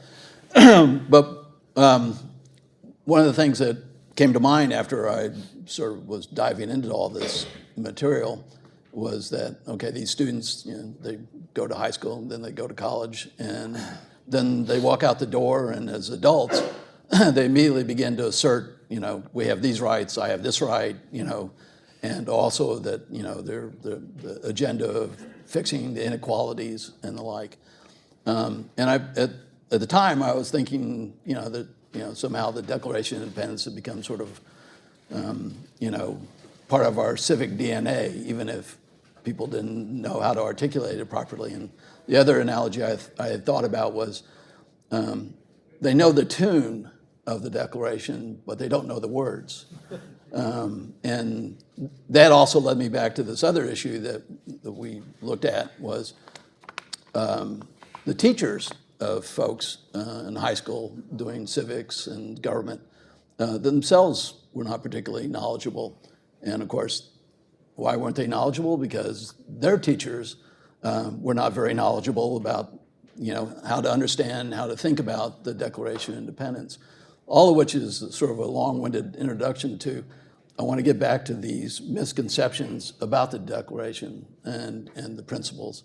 I guess, having worked on the commission, firsthand experience about all the varieties of, arguments, and of course, Brian teaches at college students. So the first question was, of these misconceptions, of these, which is the most prevalent, do you think? And then secondarily, what do you think is the most serious, which are not the same, obviously? First, I like your distinction between knowing the words and knowing the music, but I would say that the real problem, no, not reverse, is that everybody, of course, does acquire a certain sense of freedom and entitlement to do what he or she wants because we live under institutions. But people sing the tune off-key today because they don't know the words and don't really know the tune. Of the misconceptions I mentioned, it seems to me by far the most serious is the disdain and dismiss. As I mentioned, you see versions on the right and the left. You see, first on the right, not everybody who goes under these names and these categories, common good conservatives and national conservatives, but some of the most prominent spokesmen for these schools of thought insist that all of the ills from which we suffer today are derived from, they will say John Locke, but when they say John Locke, they mean the same principles that are affirmed in the American Declaration of Independence, summarized in that assumption which is intended to be, or that self-evident truth, which is both descriptive and moral, that human beings are by nature free and equal. This, they say, produces out-of-control individualism, a belief that not just that I have rights, but that I have one big right to be free of every kind of authority. This undermines community, it undermines respect for the past. And we see the left-wing version, which I mentioned very quickly, that, well, there are two versions of it. One is fairly straightforward Marxist critique. Marx sets it forth in on the Jewish, part one of On the Jewish Question. That is, the protection of individual rights creates these domains in which we can accumulate property, bad, or in which we can practice the faith of our parents, very bad, because these involve delusions and take us away from true human emancipation. But there's now a more radical view that's been popular on the West. It's an instance of it is the 1619 Project, that the principles themselves are defective, or they're just a cover for racism, ethnocentrism, and other forms of oppression. So disdain and dismiss seems to me the most prevalent and the most serious because it says the principles were poisonous. You need new principles. And in my experience, these arguments are made in colossal ignorance of where these principles came from, what they actually declare, how they were intended to be elaborated, wholly disconnected from the moderation and the prudence with which they were developed by Locke, by Montesquieu, with which they were announced in the Declaration of Independence and institutionalized in the Constitution. I would say that, I certainly agree with most of what's just been said, but I would say in working with teenagers especially, pieties don't work. And so one challenge for us is how to harness what is often a genuine desire to be on the side of justice in our students, how to educate that desire, how to make the Declaration, the prudence of that and other founding documents new for a new generation, how to bring it alive. And I think sometimes finding particular stories that they haven't heard before, or particular moments, and bringing them inside a historical moment, asking them what they would do, how they would balance the particular issues in front of them is a way to snap students out of kind of a tendency to generalize. When you generalize, you do tend to fall into the ideological patterns that dominate in the moment. And we need to have faith in the Declaration and the Constitution, not a blind faith, but a faith that they actually still do represent ideas and ideals that can attract, in fact, new generations of people to them. And I think last thing, I've been having some experience in New Haven, just a little bit, just a taste of discussions with refugees who come here from elsewhere. It's an amazing group to talk with, and their perspective on some of these questions is concrete, different from what's found in any canned history, and full of appreciation for liberty, equality, and that sort of thing. Yeah. To respond to two of Brian's comments. One, I agree entirely that teenagers do not like to be lectured to. Actually, in that respect, they're like most human beings. These days, though, my experience is that exposing them to some simple, straightforward truths about the Declaration of Independence is itself a radical and shocking act. Exposing them to some of the facts about the Declaration does open their eyes. So that's one tactic I found in the same spirit. Second, I've also had some remarkable experiences with not just immigrants. I can remember 7 or 8 years ago, I taught a 2-week-long seminar from political activists from Myanmar. Their English was imperfect, but they were very eager to learn. It was a seminar on America's founding principles.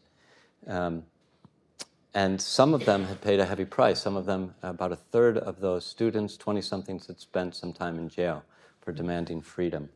One of the students at the closing event and came up to me said, these seminars have meant a great deal.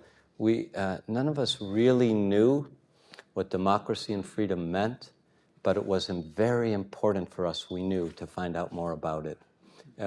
We need more of the spirit of the immigrant. Of course, that often comes from having the experience of the opposite of democracy and freedom. That gives you a better appreciation of the blessings of the United States.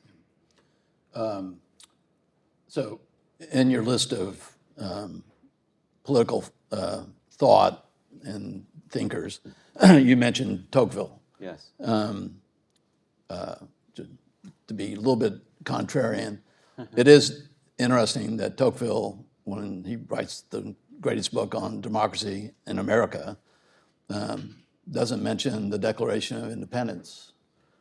I mean, what are we supposed to take from the fact that he obviously knew about the Declaration and he praised Jefferson to the sky about being the apostle of democracy? So is there something about the Declaration that Tocqueville thought was either not necessary or that was to be avoided, or just assumed that it was not something that had to be talked about? I actually don't know.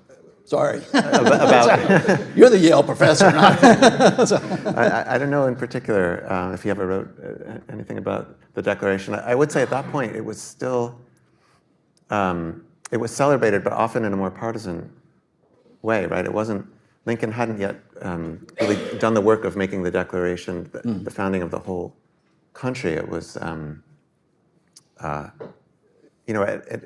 1857 speech, I believe there's a passage in which he says, Democrats too, this should be of interest to you, because he was trying to do that work. So when Tocqueville was here, it was well before that. And so while it's true it does mention the document, the love of liberty, it suffuses democracy in America. And Tocqueville emphasized that particularly in a democratic age, we need to be lovers of liberty. And the liberty that he envisaged is the liberty that is affirmed in the Declaration of Independence. It's that love of liberty that allows us, you could call it America's Republican moment, you could call it small r Republican, you could call it its democratic moment. It's that liberty that that Americans exhibit in forming associations, in writing newspapers, in pursuing their faith. So while the document is not mentioned, the ideas of the document are central to his analysis. Without liberty, individual liberty, Americans would not be able to maintain their communities and maintain their nation. Yeah. He does seem to separate out liberty from equality. I mean, in the sense of equality, the origins seem to be, as you suggested, somewhere tied to Christianity, that breakthrough that all men are somehow equal in the sight of God. And then on the liberty front, to pick up points you made, he points to, sort of Protestant New England as kind of the source for that. So anyway, it strikes me as a useful qualification about sort of thinking about the Declaration and just, immediately dropping to John Locke, as a source of American liberty and equality. So Brian, I always think about the sort of cycle that you're talking about as sort of what I refer to as the steam kettle view of American politics, which is, things kind of boil along, simmer, and then eventually, the top pops off. And there's, two ways that seem to be prevalent address that issue. One was, sort of as you point out, the American institutions that are designed to sort of capture the moment and then allow, these changes to be made. But then you have Jefferson and Lincoln, I would say, that are much more concerned about this has to be captured by changing opinion before you deal with the institutions. And that brings me back to the divergence in the founders, with Jefferson's arguing that, a good revolution every couple decades is the way to go, versus obviously somebody like Hamilton and even Madison, that the institutions really have to be at the center of the reform process. And so I guess, any comments or how do we think about? There's this interesting sort of rebuttal to Jefferson in the Federalist Papers. I think it's around 50, is it 49, 50, when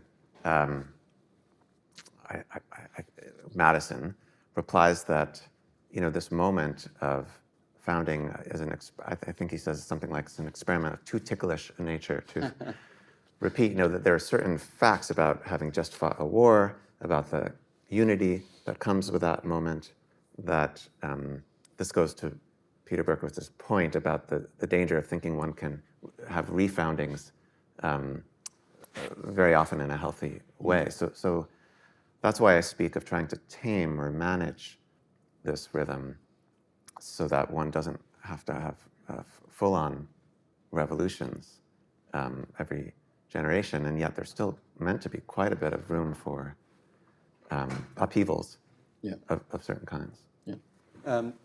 Brian has reminded me of a lecture I heard a long time ago at Harvard when I think we were both there. It was given by the great music critic Stanley Crouch.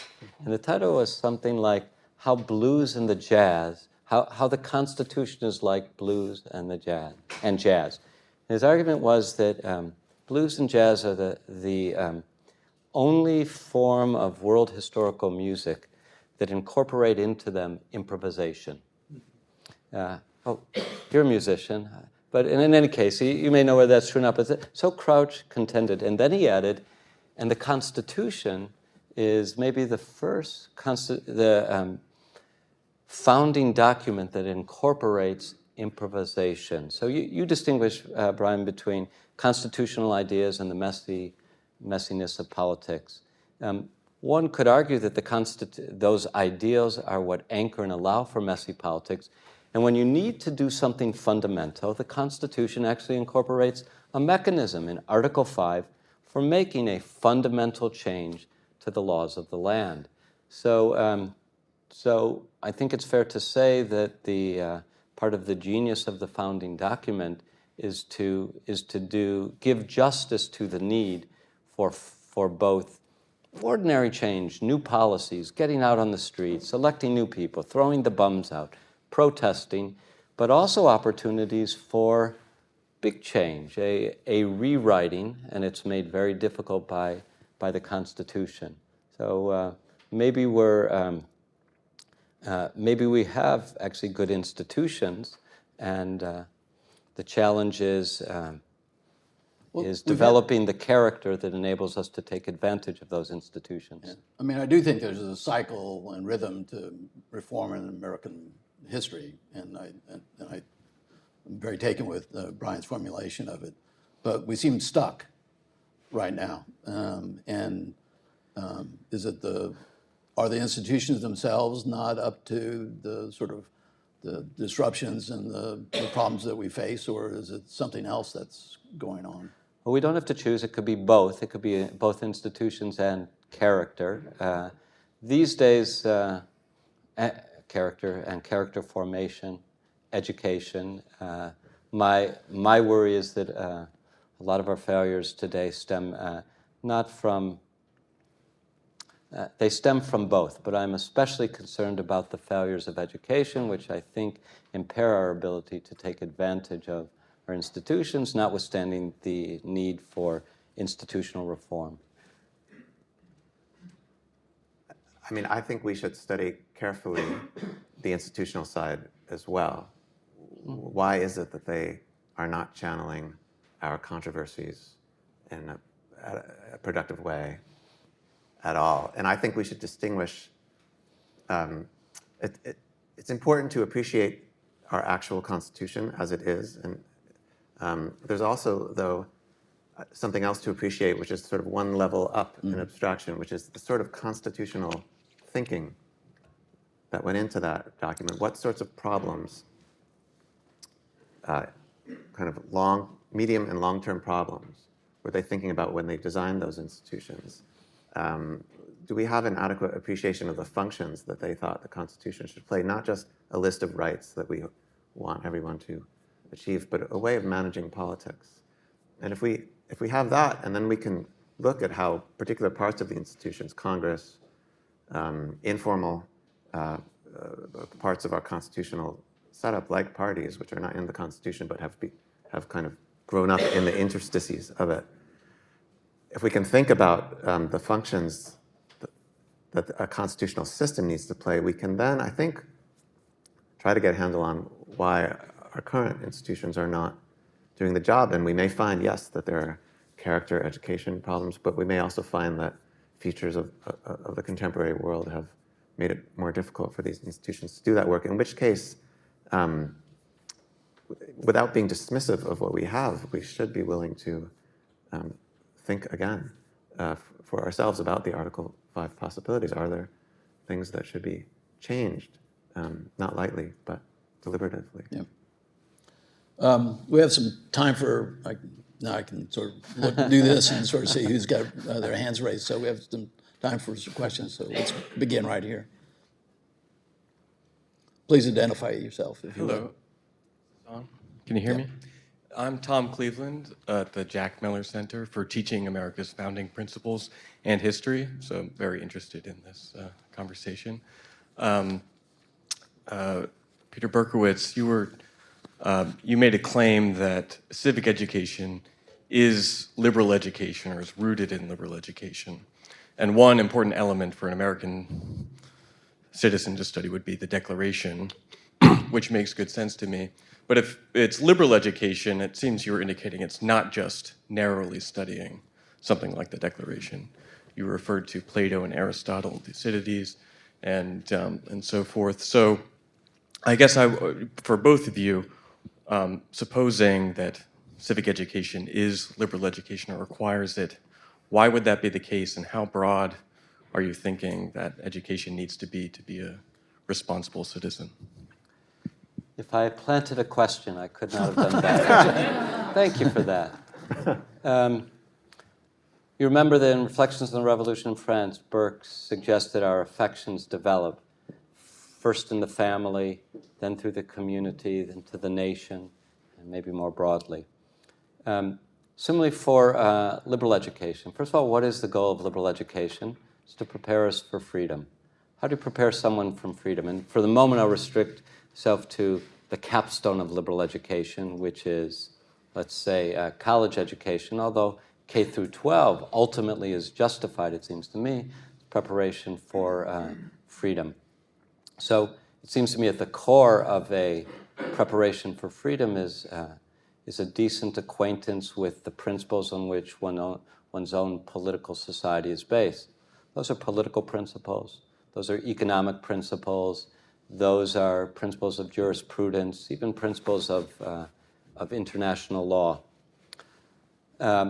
But America is based on more than that. We have a great inheritance, literary inheritance, philosophical inheritance, religious inheritance. Great events have shaped us from the classical world and the medieval world, the Renaissance, the Reformation, the Industrial Revolution. All that, you might say, is part of acquiring self-knowledge. But I wouldn't stop there because, of course, as Aristotle teaches us, all serious study of politics is comparative politics. And so the continuing ascent requires us to understand ourselves and our own society, requires us to understand other ways of organizing human affairs, meaning other cultures and civilizations. So liberal education also, of necessity, requires a study of other civilizations. Make one final point in this impossibly brief summary. The spirit in which one educates is also crucial to liberal education. If the great books, great ideas, great events that have defined the West are taught dogmatically, students will not be prepared for freedom. The job of the professor is to improve students' understanding by transmitting knowledge, helping the students understand the arguments on the different sides of these matters. In so doing, I think, wholly apart from the knowledge that's conveyed, apart from the independence of mind that is cultivated, so too will tolerance and civility be cultivated. I would just mention two things. It's a difficult question because there's the issue of whether the citizen's perspective is the only one that a liberal education communicates. Of course, there's another human perspective. Socrates was a good citizen, but also somehow separate from the citizen's perspective. So that's a complication, I'd say. And the second brief point, since you mentioned Tocqueville, there's the formal education in schools and universities. There's also the education that comes with what we do all day, every day, our practice. That means that the workplace and our home communities are schools. That's how we are educated as well. And paying attention to the organization of those places also has enormous implications for character and habits and knowledge. Tom, your check's in the mail. Back here. Hi there. My name is Colby Wicker. I'm an undergraduate student at Indiana University. And this is sort of a broader question that I've been pondering throughout the panels this morning.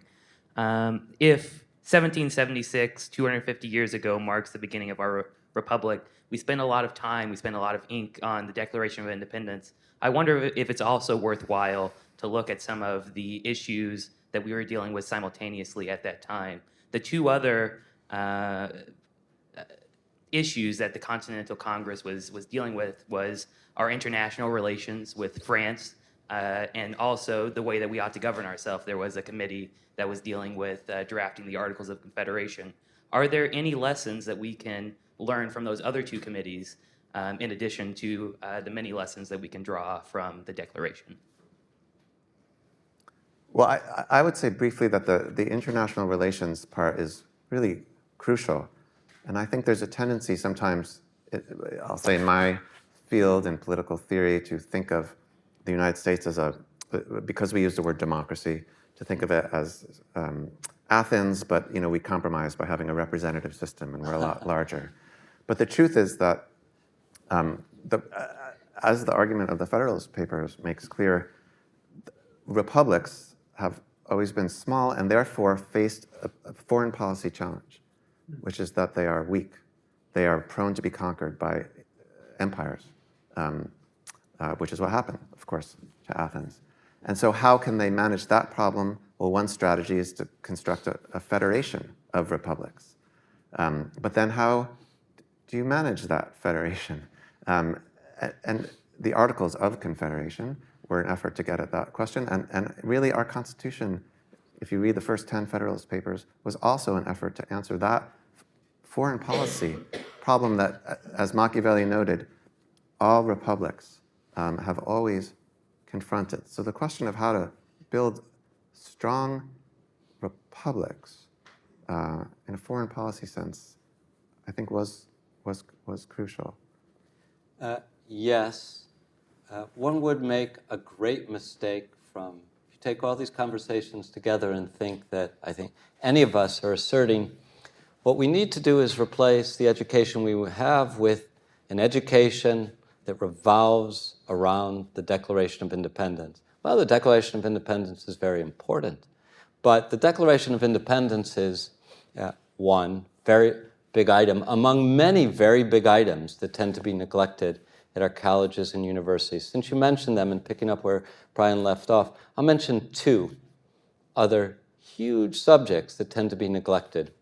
And yet, they've been constitutive of humanity from the beginning. War and faith. I think, so of course we should study the Declaration of Independence. By the way, we should study the Revolutionary War, battles.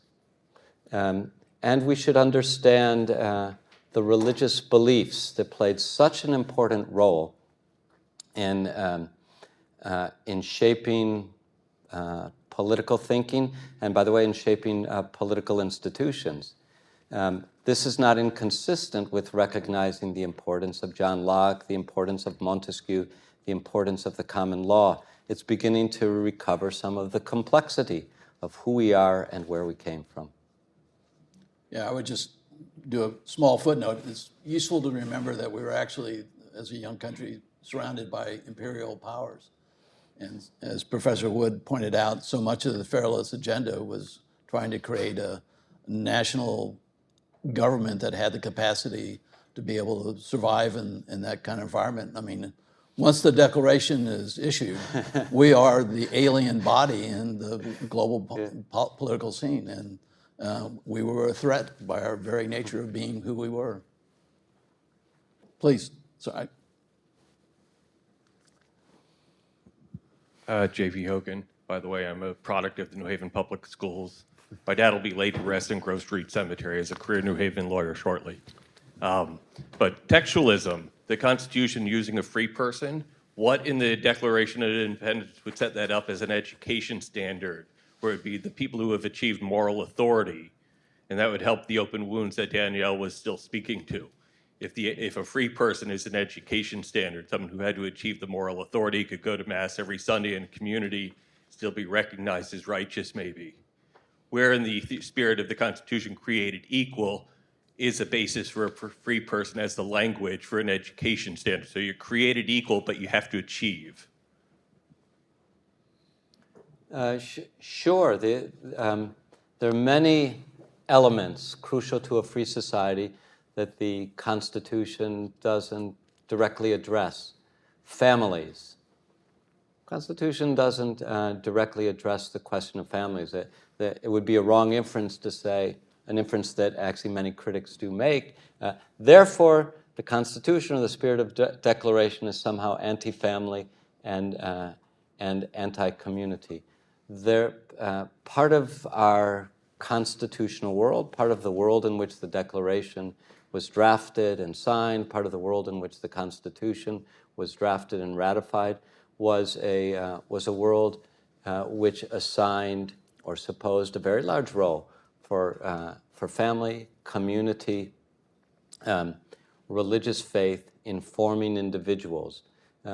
Back in those days, 250 years ago, it was not unusual to learn to read by reading the Bible. So it was part of, Brian quotes these passages from Burke's speech on conciliation, part of that fierce love of liberty that characterized the Americans to educate young people to both enjoy the benefits of liberty and to maintain the institutions of liberty. That's where it comes from, the non-governmental institutions that the government institutions need to protect. I don't think we have time for another question. So please join me in thanking Brian and Peter.